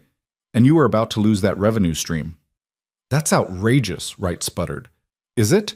How much does the territory pay per child per month for housing in your facility? Wright's mouth opened and closed. I don't see how that's relevant. I'll tell you how it's relevant, Chen said. Psychologically, she's still fragile, but she's showing signs of attachment to her caregivers and developing age-appropriate social behaviors. In my professional opinion, removing her from her current placement would be catastrophic. Why? Because trauma isn't just physical. This child has learned that the world is unsafe, that adults hurt her, that she has no value. Mr. Cole's household is the first place she's experienced safety. Removing her now would confirm her worst beliefs about herself and the world. It could cause psychological damage that would take years to overcome, if it ever could be. Hayes cross-examined, but Morrison was unshakable. Medical facts were medical facts. Chen called Sarah Henderson next. She testified about the auction, about Lily May's condition, about the transformation she'd witnessed. I've raised 4 children, she said, and I'm telling you, what that man has done for that baby is nothing short of miraculous. She was dying. Now she's living. That's all that matters. Hayes tried to shake her. But Mrs. Henderson, don't you think a child needs a mother? I think a child needs someone who won't hurt her, Sarah shot back. Gender doesn't matter nearly as much as goodness. And Mr. Cole is a good man, Margaret testified next, describing the daily reality of caring for Lily May. The nightmares, the food hoarding, the slow, painful process of teaching a child that safety was possible. That baby thinks she's going back to hell, Margaret said bluntly. And if you send her there, you prove her right. Finally, Chen called Ethan. The walk to the witness stand felt like walking through water. Every eye in the courtroom followed him.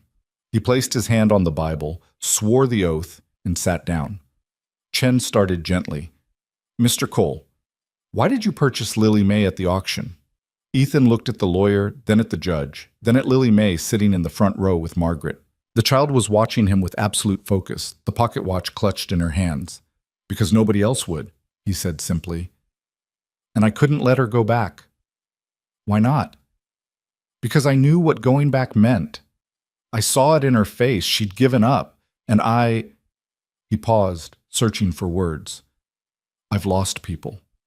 I know what it's like to think you'll never get anything good again. I couldn't let a child live with that. You're talking about your wife and daughter. Yes. Some might say you're trying to replace them. What would you say to that? I'd say they don't understand grief. Ethan said quietly. You don't replace people you love, but grief shouldn't stop you from loving new people. Catherine would have wanted me to help that child. She'd have done it herself if she could. Hayes stood for cross-examination, and his expression was predatory. Mr. Cole, you live alone on a remote ranch. You have no wife, no female relatives nearby. How exactly do you plan to raise a young girl? With Margaret's help, with patience, with care. But can you teach her to be a woman? I can teach her to be human, to be safe, to know she matters. The rest will follow. Will it? Can you help her with intimate female concerns as she grows? Margaret can. And if we need other help, we'll find it. But basic human decency doesn't require a particular gender. Hayes changed tactics. You bought her on impulse, didn't you? Saw her, felt sorry for her, made a rash decision. No. I saw her and knew she needed help. That's not impulse. That's responding to need. You paid far more than the asking price. Why? Because she's not merchandise. She's a child. And you don't haggle over saving someone's life. Hayes smiled coldly. Very noble. But nobility isn't the same as capability. You have no experience with children, no training. What makes you think you can handle a traumatized child? I don't know if I can, Ethan said honestly. But I know I'll try, and I know what happens if I don't. She goes back to the place that hurt her. I won't let that happen. It's not your choice, Mr. Cole. It's the court's. Then I'm asking the court to make the right choice.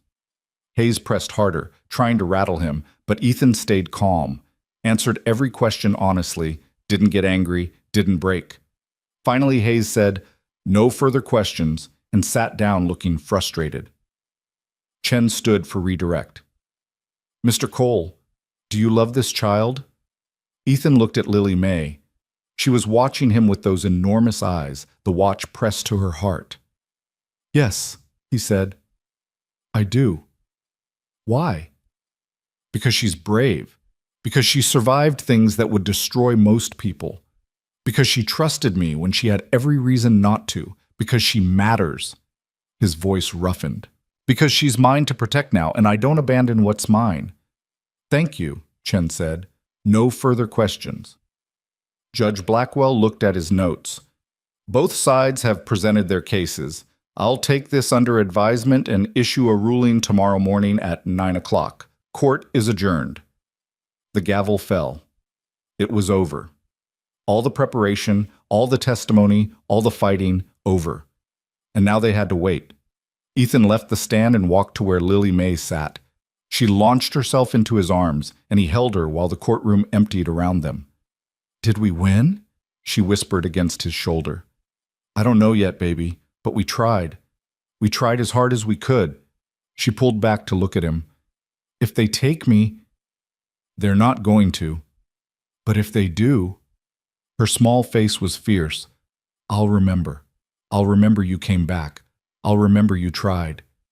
Ethan's chest hurt. I'm not letting them take you. You don't know, Lily May said, echoing what she'd told Margaret days ago. Adults don't know. Things happen anyway. She was right. He didn't know. Couldn't promise.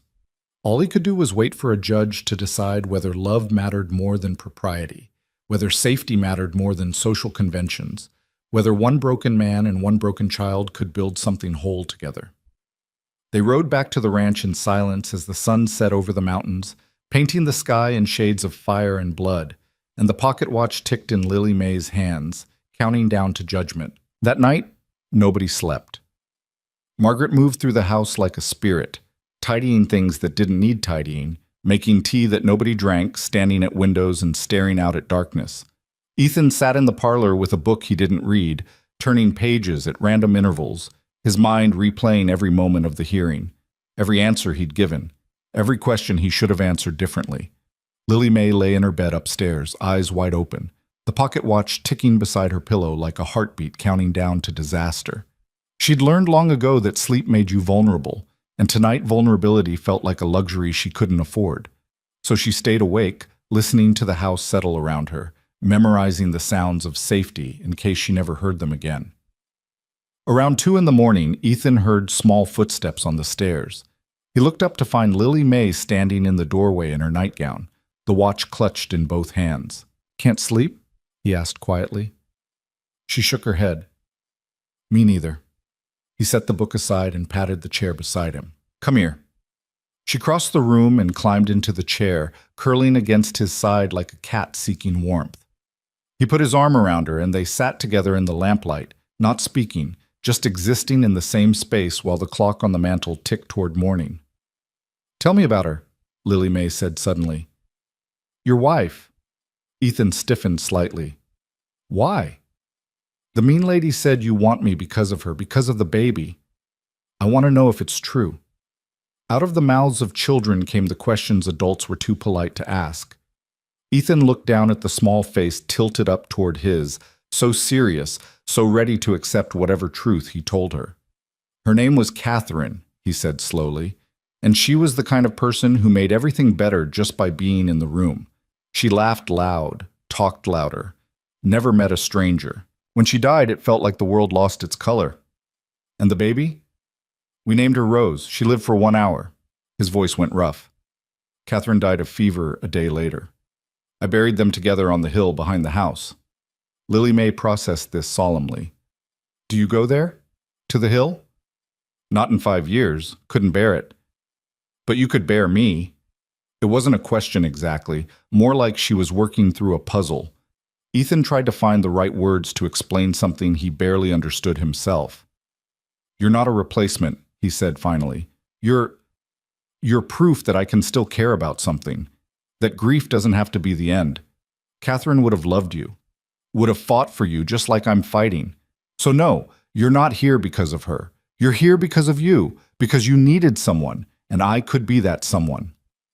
Lily May was quiet for a long moment. Then she said, "If the judge says I have to go, will you visit me?" "There's not going to be..." "But if..." Her voice was small but insistent. "If he says go, will you come see me? So I know you didn't forget?" Ethan's throat closed. "I'm not going to let them take you." "You can't promise that. Nobody can promise that." She looked up at him with eyes that had seen too much. "Adults promise things they can't control, then they break. Then kids learn not to believe." "I don't want to not believe you." The wisdom in those words coming from a 3-year-old nearly destroyed him. She was right. He couldn't promise, couldn't control what a judge decided. All he could offer was intention, and she was already smart enough to know that intention and outcome weren't the same thing.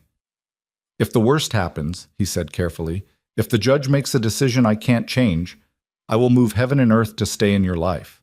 I'll visit, I'll write, I'll fight to get you back, I won't abandon you. That's not a promise about what happens tomorrow. It's a promise about who I am. Can you accept that?" Lily May studied his face for a long time. Then she nodded slowly and tucked herself more firmly against his side. "Okay." They stayed like that until the sky began to lighten, until Margaret came downstairs and found them both asleep in the chair, the child's hand still gripping the pocket watch, the man's arm still wrapped protectively around her. She covered them with a quilt and went to make coffee, because morning was coming whether they were ready or not, and in a few hours they would know their fate. The ride to town felt different in daylight. Yesterday they'd traveled with purpose, with the energy of people preparing for battle. Today they moved like condemned prisoners being transported to execution, each mile bringing them closer to a verdict they couldn't control. Lily May sat between Ethan and Margaret on the wagon seat, silent and pale. She'd dressed herself this morning in the blue dress, had brushed her own hair, had eaten 3 bites of breakfast before her stomach refused more. The pocket watch hung around her neck on a piece of string Margaret had found, ticking against her small chest with metronomic certainty.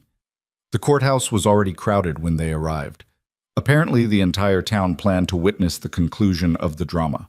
People lined the hallway, whispering behind hands, staring with curiosity that felt like judgment.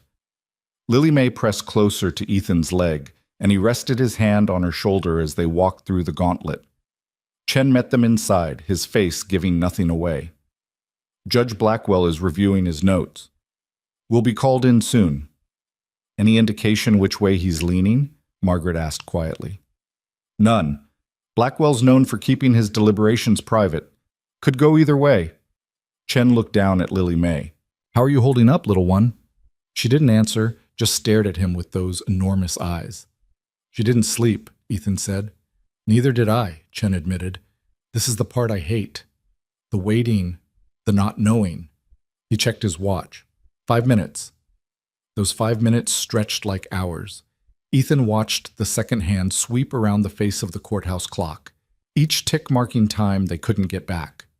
Beside him, Lily May stood perfectly still, the kind of stillness that came from children who'd learned that movement drew attention, and attention brought pain. Finally, the bailiff opened the courtroom doors. "All rise for the Honorable Judge Harrison Blackwell." The room stood as the judge entered and took his seat. He looked older today, Ethan thought. Tired, like the weight of the decision he was about to render had aged him overnight. "Please be seated," Blackwell said. The room rustled as people sat. "I've reviewed all testimony and evidence presented in the matter of custody for the minor child known as Lily May. This has not been an easy decision." Ethan felt Lily May's hand slip into his. Her fingers were ice cold. "On one hand," the judge continued, "we have Mrs. Dorothy Lang, a respected member of the community with considerable resources and a stated desire to provide proper education and female guidance to orphan children. Her credentials are impeccable. Her intentions appear genuine. The argument that a young girl requires female influence during her formative years is not without merit." Ethan's heart sank. This was it. They'd lost.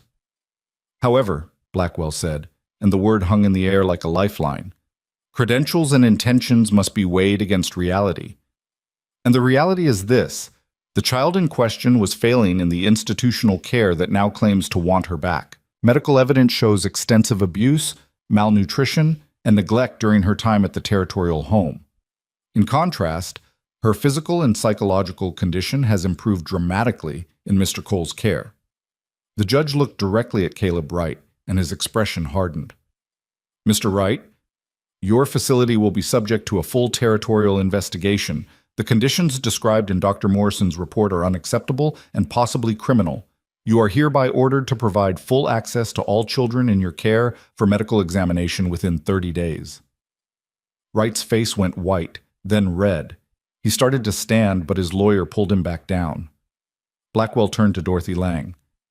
"Mrs. Lang, while I appreciate your charitable intentions, your proposed institution does not currently exist. I cannot in good conscience remove a child from a stable placement and send her to a theoretical future arrangement." Dorothy's mouth tightened into a thin line.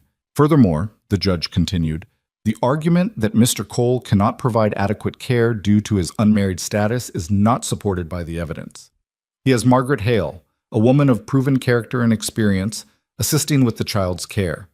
He has demonstrated both the means and the commitment to provide for the child's needs.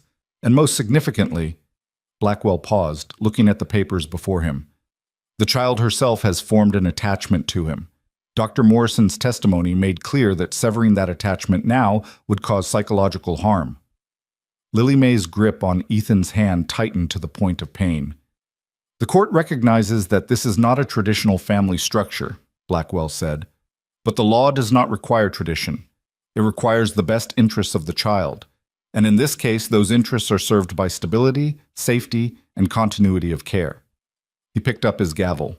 "Custody of the minor child Lily May is hereby granted to Ethan Cole, with provisions for annual reviews to ensure continued adequate care. Adoption proceedings may be initiated immediately if Mr. Cole so chooses. This court is adjourned." The gavel fell. For a moment, absolute silence filled the courtroom. Then chaos erupted. Dorothy Lang was on her feet, her face flushed with outrage. "This is absurd. A single man cannot possibly—" "The decision is made, Mrs. Lang," Blackwell said coldly. "You may file an appeal if you wish, but I assure you the territorial court will uphold my ruling."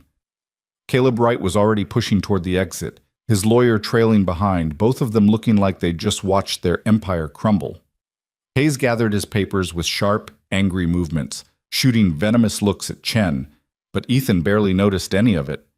He was looking down at Lily May, who was staring up at him with an expression of stunned disbelief. "We won?" she whispered.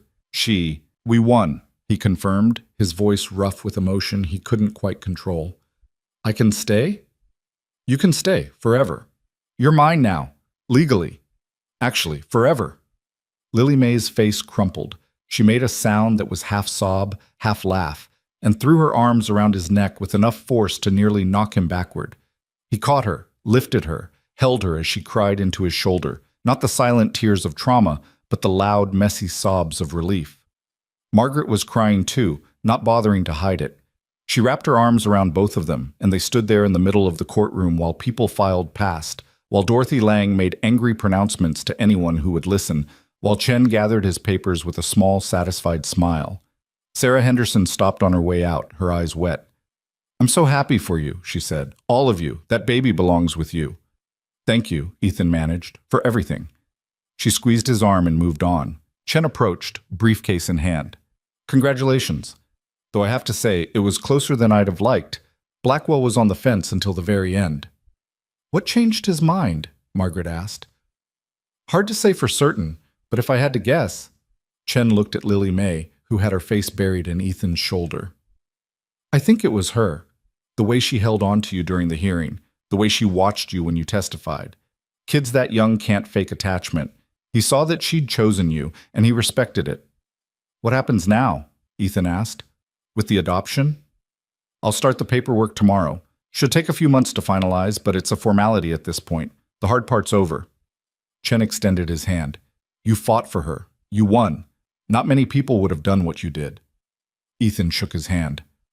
"I just did what needed doing." "That's what makes it remarkable," Chen said. "Now take your daughter home." "Your daughter." The words settled into Ethan's chest like they'd always belonged there. They walked out of the courthouse into brilliant morning sunshine.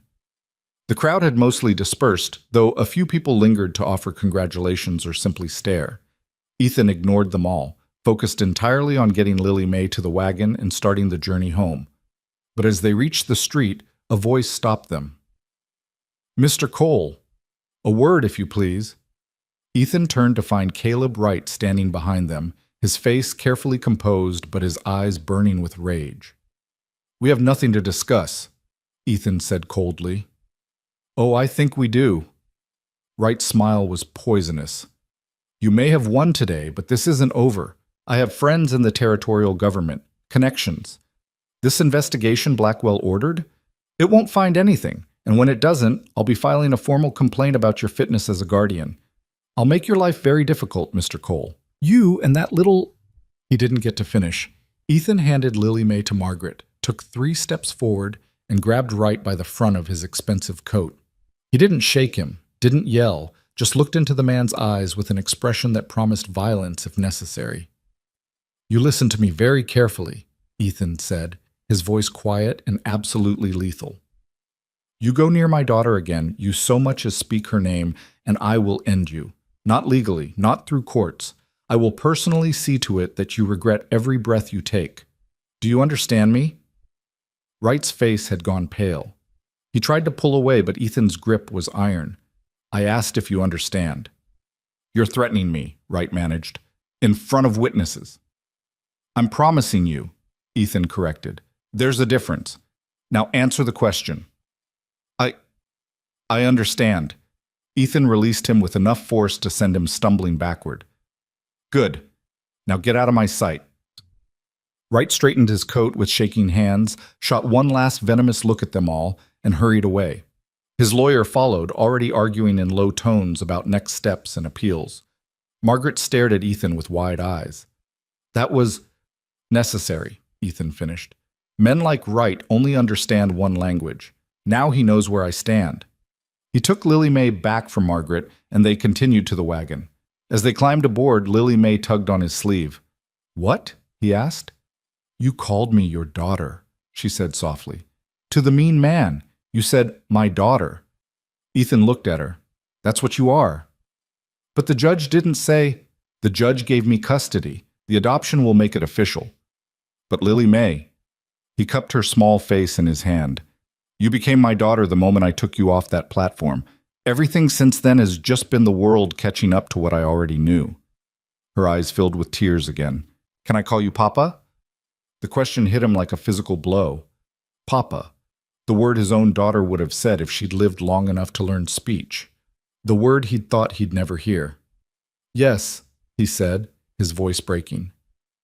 Yes, you can call me Papa.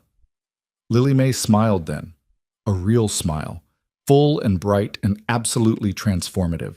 She threw her arms around his neck again, and this time when she said it, her voice was filled with joy instead of fear. Papa! Margaret wiped her eyes and snapped the reins, turning the wagon toward home.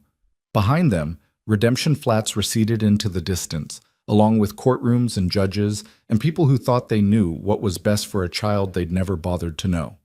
Ahead lay the ranch, the mountains, and the future they were going to build together. The ride home was different from the ride there. The tension that had coiled around them for weeks began to unravel, replaced by something lighter. Not quite celebration. The trauma was too recent, the victory too hard won, but relief. Deep, bone-settling relief. Lily May sat between Ethan and Margaret, chattering for the first time since they'd known her. Words tumbled out like she'd been saving them up, questions about everything and nothing. Could she help feed the horses when they got home? Could she learn to gather eggs? Would Margaret teach her to make bread? Could she pick flowers from the meadow? Margaret answered each question with patience and warmth, and Ethan just listened, marveling at the transformation. This was what a safe child sounded like. Curious, energetic, present. When they reached the ranch, Lily May scrambled down from the wagon before it fully stopped and ran toward the house, like she was afraid it might have disappeared while they were gone. She threw open the door, ran inside, touched the furniture, the walls, the stove, confirming its reality. "It's still here," she called out. "Everything's still here!" Ethan and Margaret exchanged glances as they followed her inside. "Of course it's still here," Margaret said gently. "This is your home. It's not going anywhere." But Lily May kept moving through the rooms, touching things, naming them. Table, chairs, stove, my bed, my room. Each word was an anchor tying her to this place, making it real. Finally, she stopped in front of Ethan, slightly out of breath, her face flushed. "Can we go see her?" "See who, baby?" "Your wife. And the baby. Rose." She said the name carefully, like it was precious. "You said they're on the hill. Can we go?" Ethan felt his chest tighten. 5 years. 5 years he'd avoided that hill, unable to face the graves and the memories and the loss. But Lily May was looking at him with such earnest hope, such a desire to understand the pieces of him, that he found himself nodding. "Yeah," he said quietly. "Yeah, we can go." Margaret offered to come with them, but Ethan shook his head. "This is something I need to do with her, just us." So they walked together up the hill behind the house, through the tall grass that had grown wild over the years, toward the 2 white crosses that stood against the sky. Ethan's steps slowed as they approached, his heart hammering, but Lily May's small hand in his kept him moving forward. The graves were simpler than he remembered, just crosses and stones with names carved deep. Catherine Cole, beloved wife. Rose Cole, beloved daughter. One day of life, forever of love. Lily May stood silent, reading the words slowly. "One day," she said finally.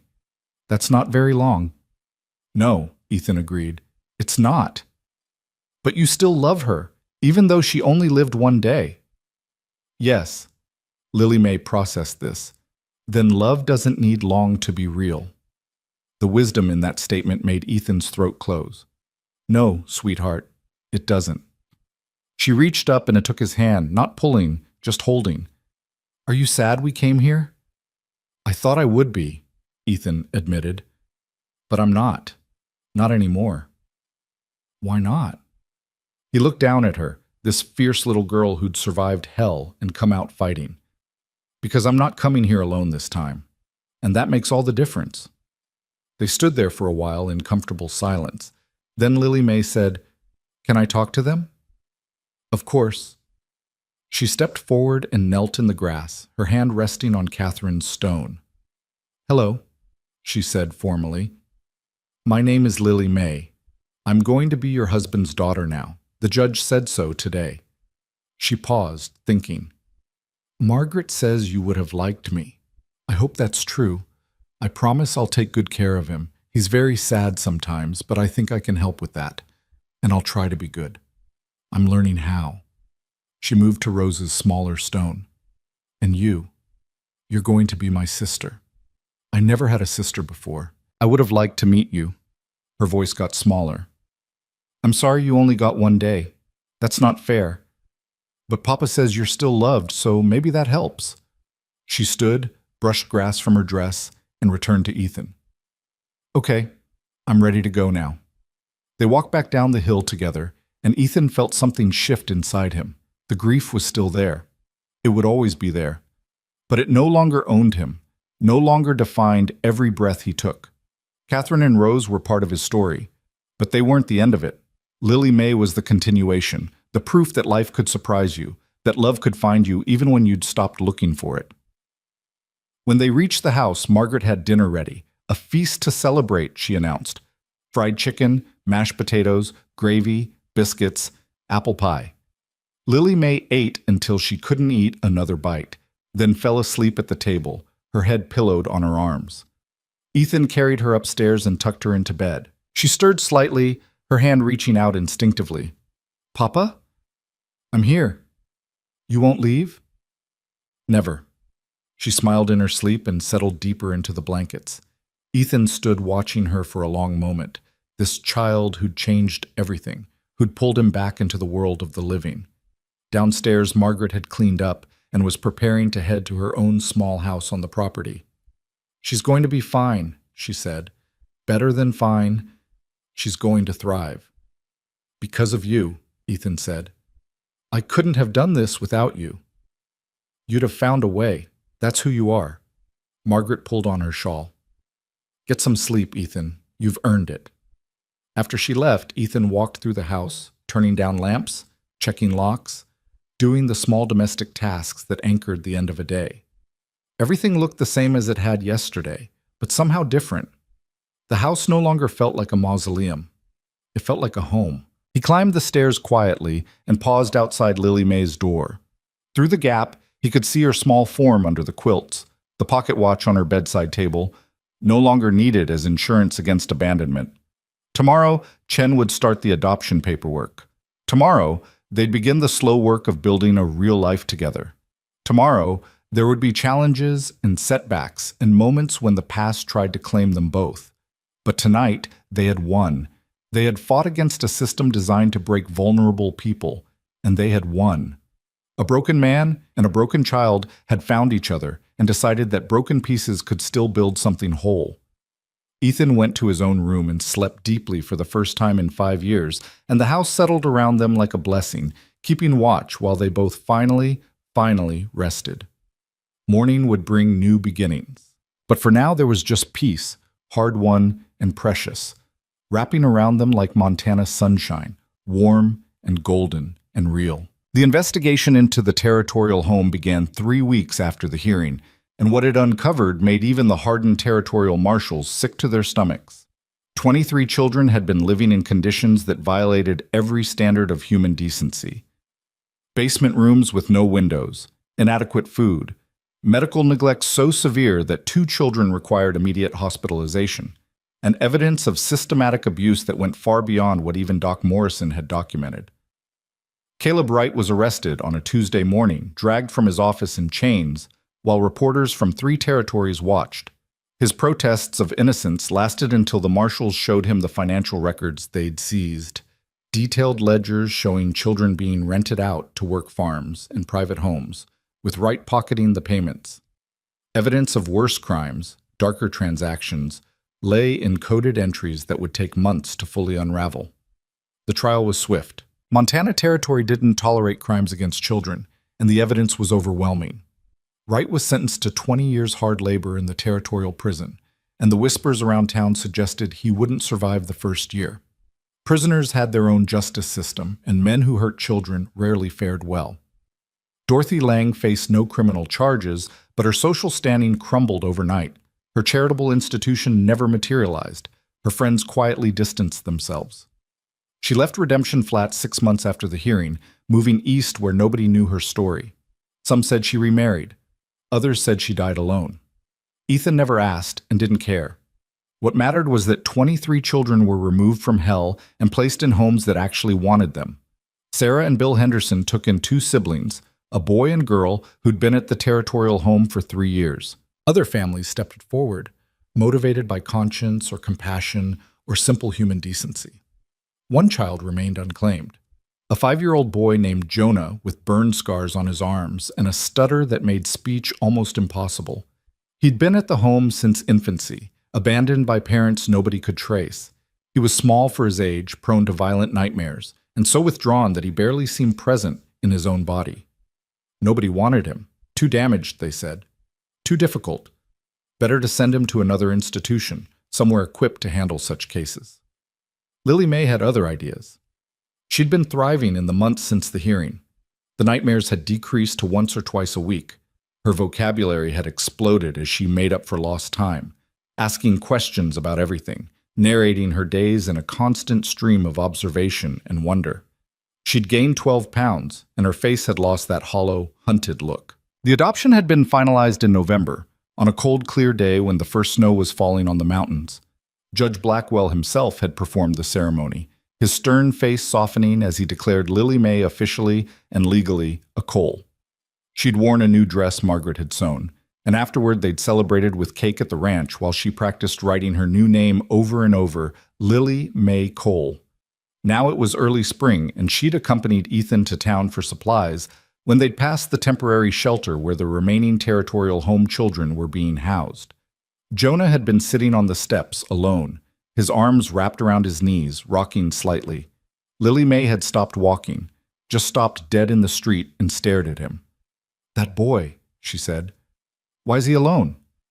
"I don't know, baby," Ethan had answered, probably waiting for someone. But she'd kept staring, and something in her face made Ethan's chest tighten. Recognition, not of the specific child, but of what he represented. The isolation, the abandonment, the absolute certainty that nobody was coming. 3 days later, she'd brought it up at dinner.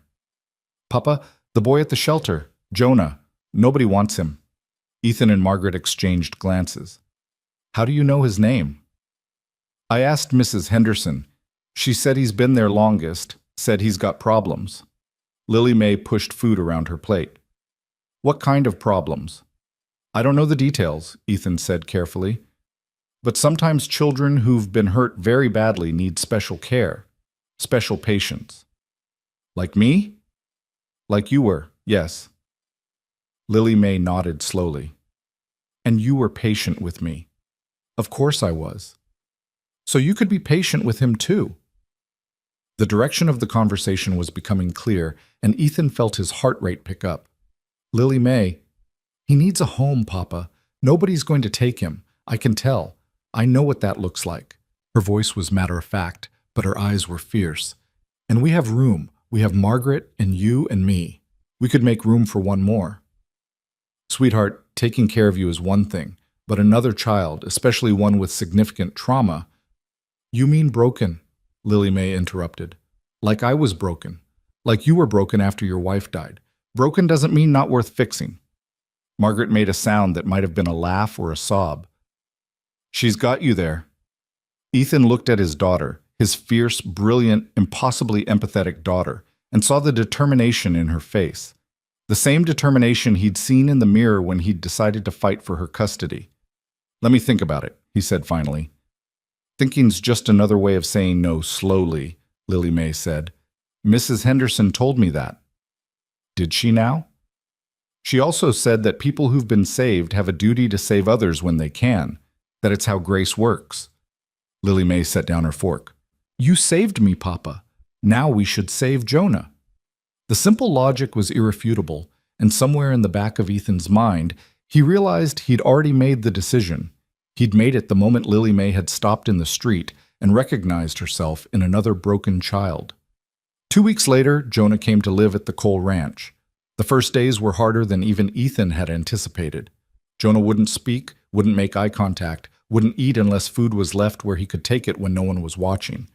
He hid in corners, under furniture, behind doors. The slightest loud noise sent him into trembling panic. He wet the bed every night and would then try to hide the evidence, terrified of punishment. Margaret handled the practical aspects with the same competence she'd shown with Lily May. Clean clothes, consistent meals, gentle routines. But it was Lily May who reached him in ways the adults couldn't. She understood his language, the language of trauma. She knew why he hid food in his pockets, so she gave him a box for his room where he could keep supplies without anyone questioning it. She knew why he flinched from sudden movements, so she made sure to walk heavily so he always heard her coming. She knew why he tested boundaries, pushing to see when the kindness would end, so she stayed patient through his small acts of defiance. And slowly, incrementally, Jonah began to emerge. The first word he spoke was to Lily May, 3 weeks after his arrival. She'd been reading, or pretending to read, making up stories from the pictures in a book. And he'd been sitting across the room, watching with the intensity of someone memorizing an escape route. What's that?" he'd stammered, pointing to an illustration of a horse. Lily May had looked up, careful to keep her expression neutral. "Thunder." "Well, not this thunder. Our thunder. But they look the same, don't they?" Your horse?" "Papa's horse, but kind of mine, too. Want to meet her?" The terror in Jonah's face at the suggestion of going outside, of meeting a large animal, was immediate. But Lily May had simply returned to her book and said, "That's okay. She'll be here when you're ready." 2 days later, Jonah had appeared in the kitchen while Lily May was helping Margaret make bread and asked to see Thunder.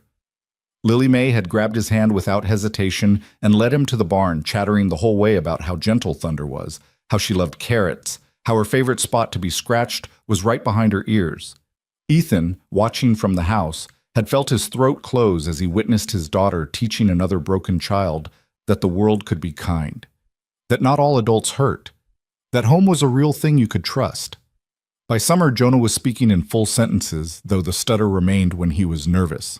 He followed Ethan around the ranch like a shadow, learning to care for horses, mend fences, read the weather in the sky. He called Ethan Sir at first, then Mr. Cole, and eventually, after much encouragement, simply Pa. The adoption was finalized in August, on a day so hot that even the grasshoppers seemed to move in slow motion. Jonah Samuel Cole. The boy who nobody wanted now had a family, a name, and a future. That evening, with both children finally asleep after a day of celebration, Ethan stood on the porch with Margaret and watched the sun set over the mountains. "Never thought I'd see this," Margaret said quietly. "This house full of life again. Children laughing. A real family." "Neither did I," Ethan admitted. 5 years ago, I thought I was done. Thought the best parts of my life were buried on that hill. And now? Now I know that life doesn't end just because you think it should. It finds ways to continue, to surprise you." He looked at Margaret. "Thank you. For everything. For staying when I was more ghost than man. For believing I could do this." "You didn't need me to believe in you," Margaret said. "You just needed someone to remind you how to believe in yourself." She squeezed his arm. "Those children are lucky to have you." "No," Ethan said. "I'm lucky to have them." The years that followed were not without challenges. Lily May had nightmares that would probably never fully disappear, moments when the past reached out and grabbed her. Jonah struggled with trust, with anger, with the fear that safety was temporary. There were difficult days, setbacks, moments when Ethan questioned whether he was doing enough. But there were more good days than bad. Days when both children raced each other to the barn, shrieking with laughter. Days when they helped Margaret in the kitchen, making more mess than food. Days when they sat on the porch in the evening and Ethan told stories about Catherine and Rose, teaching them that remembering the dead didn't mean forgetting to live. Lily May grew into a force of nature. She learned to read voraciously, devouring every book she could find. She developed a passion for justice that manifested in fierce protection of anything vulnerable. When she was 12, she started a school program for children who'd been orphaned or abandoned, teaching them to read and write. When she was 16, she testified before the territorial legislature about reforms to the orphan system, her words so powerful that grown men wept. Jonah became a builder, literally. He apprenticed with a carpenter in town and discovered he had a gift for creating spaces that felt safe. He designed homes with wide windows and sturdy locks, with rooms that had multiple exits and hiding places that were optional rather than necessary. He built to heal the trauma architecture could inflict, and people came from 3 territories to hire him. Both children eventually married, had children of their own, built lives that honored the second chances they'd been given. But they never forgot where they came from, never forgot the debt they owed to a broken man who'd chosen to save them when saving himself seemed impossible. Ethan watched it all with the quiet satisfaction of someone who'd gotten more than he deserved. He grew old slowly, his hair turning silver, his body wearing down from years of ranch work. But his mind stayed sharp, and his heart stayed full. Margaret passed first, in her sleep at the age of 78, surrounded by the family she'd helped build. They buried her on the hill beside Catherine and Rose, and Ethan knew she'd have approved. She'd always said family was about choice, not blood, and this hill held all the people he'd chosen to love. On his 80th birthday, Ethan sat on the porch and watched his grandchildren play in the yard. 6 in total, ranging from 3 to 14, all bearing the Cole name or carrying it in their hearts. Lily Mae sat beside him, her own hair starting to show threads of silver, her face still fierce when defending those she loved. "You did good, Papa," she said quietly. "Look at all this, all these people who exist because you made one choice on one hot day." "We made that choice," Ethan corrected. "You chose to trust me. That was just as important." "I was 3. I didn't know what I was choosing." "You chose to believe that someone could be kind. That's everything." He squeezed her hand. "And you chose to pass that forward. Jonah, all those children you helped. That's not me. That's you." "It's all of us," Lily Mae said. "That's how it works. One person saves another, and that person saves someone else, and eventually you build something bigger than any one life." They sat in comfortable silence, watching the sun paint the mountains gold. In the yard, one of the grandchildren, Jonah's youngest, a girl named Catherine Rose, fell and scraped her knee. She ran crying to her grandfather, who scooped her up with practiced ease and checked the damage with gentle hands. "Does it hurt bad?" Jonah asked. Catherine Rose sniffled and nodded. "I know it does. But here's the thing about hurt. It doesn't last forever. We'll clean it up, put a bandage on it, and tomorrow it'll feel better. Hurt is temporary. Healing is what lasts." The little girl seemed to consider this, then nodded solemnly and ran back to play, the crisis forgotten. Ethan smiled. "He learned that from you, you know, that speech about healing." "Maybe," Lily Mae said, "or maybe he learned it from living it, same as I did." That night, after everyone had gone home and the house was quiet, Ethan walked up the hill one last time. His legs protested the climb. His breath came harder than it used to, but he made it to the top. 4 graves now: Catherine, Rose, Margaret, and soon, he knew, there would be a 5th. He sat down in the grass between Catherine and Margaret, his back against Catherine's headstone, and looked out over the ranch. Lights glowed in the windows of the house. Lily Mae and her family were staying the night, and he could see silhouettes moving behind the curtains. Life. Continuing. "I did it," he said to the graves, to the women who'd shaped him. "I know you can't hear me, but I need to say it anyway. I did what you would have wanted, Catherine. I loved again. I let people in. I built something good." The wind rustled through the grass, carrying the scent of sage and distant rain. "And Margaret, you stubborn woman, thank you for not letting me die when I wanted to, for believing I had something left to give." He sat there as the stars emerged, one by one, until the sky was full of light. Somewhere an owl called. The mountains stood eternal against the horizon. The world kept turning, indifferent to individual suffering and joy, but full of moments where both collided and created meaning. When he finally walked back down the hill, Lily Mae was waiting on the porch. "You okay, Papa?" "Better than okay," he said. "Just wanted to say goodnight to some old friends." She helped him up the steps. When had he started needing help with steps? And they went inside together, into warmth and light and the sound of family. Ethan Cole died on a Sunday morning in late autumn in his own bed, with Lily Mae holding one hand and Jonah holding the other. His last words were, "Thank you for choosing me," though neither of his children was sure if he was talking to them or to someone they couldn't see. They buried him on the hill between Catherine and Margaret, and the funeral was attended by more people than Redemption Flats had seen in years. Children he'd never met came to pay respects to the man who'd saved their parents or grandparents. Officials from the territorial government spoke about his impact on orphan reform. Sarah Henderson, now ancient herself, wept openly and told anyone who would listen about the day she'd watched a lonely man save a dying child. But it was Lily May's eulogy that people remembered. She stood at the grave with Jonah beside her, looking out at the sea of faces, and spoke with the same fierce conviction she'd carried since childhood. "My father was not a perfect man," she said. "He was broken by grief, scarred by loss, and carrying wounds that never fully healed. But he made a choice. When he saw someone who needed saving, he saved them. Not because it was easy, not because it made sense, but because it was right. And that one choice changed everything. It changed me. It changed Jonah. It changed every life we've touched since then. One man, one choice, one moment of compassion, and the ripples spread until they touched hundreds of lives. Thousands, maybe. That's not just legacy. That's grace. That's what it means to matter." She placed a hand on the fresh-turned earth. "Thank you, Papa, for seeing me when I was invisible, for fighting for me when I couldn't fight for myself, for teaching me that broken things can be made whole. I will carry you with me every day for the rest of my life, and when my time comes, I'll make sure someone knows your story. Because stories like yours shouldn't end. They should echo." The crowd dispersed slowly, people lingering to share memories and condolences. Eventually, only Lily May and Jonah remained on the hill, standing between their parents' graves.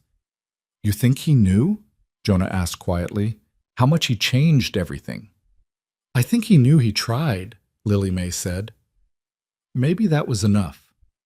They stood there as the sun set, painting the Montana sky in impossible colors, gold and crimson and shades of purple that had no names. Below them, the ranch spread out in peaceful order. Children played in the yard. Smoke rose from the chimney. Life continued, as it always did, carrying forward the legacy of a broken man who'd chosen love over isolation, courage over fear, and redemption over despair. Lily May reached into her pocket and pulled out an old silver pocket watch, worn smooth by decades of handling. The same watch Ethan had given her that first week, the one she'd clutched as insurance against abandonment. She'd carried it ever since, through everything: marriage, childbirth, loss, triumph. A reminder of the moment when everything changed. She opened it, checked the time out of habit, then closed it again and held it against her heart. "We're going to be okay, Papa," she whispered. "All of us. Because you taught us how."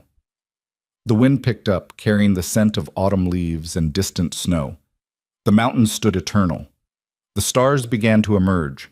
And on a hill in Montana, 5 graves held 5 people who'd formed a family, not through blood, but through choice, sacrifice, and the stubborn insistence that love was stronger than trauma. One man had seen a child who needed saving and decided to save her. That child grew up to save others. Those others saved still more. And the ripples spread outward, touching lives in ways that could never be fully measured, proving that redemption wasn't a destination, but a continuing act of faith. Ethan Cole's story ended on that hill. But the story he'd started, the one about choosing compassion over convenience, about seeing worth in the unwanted, about building families from broken pieces, that story continued. It lived in Lily May's fierce advocacy, in Jonah's healing architecture, in the grandchildren who carried forward the lessons their grandfather had taught.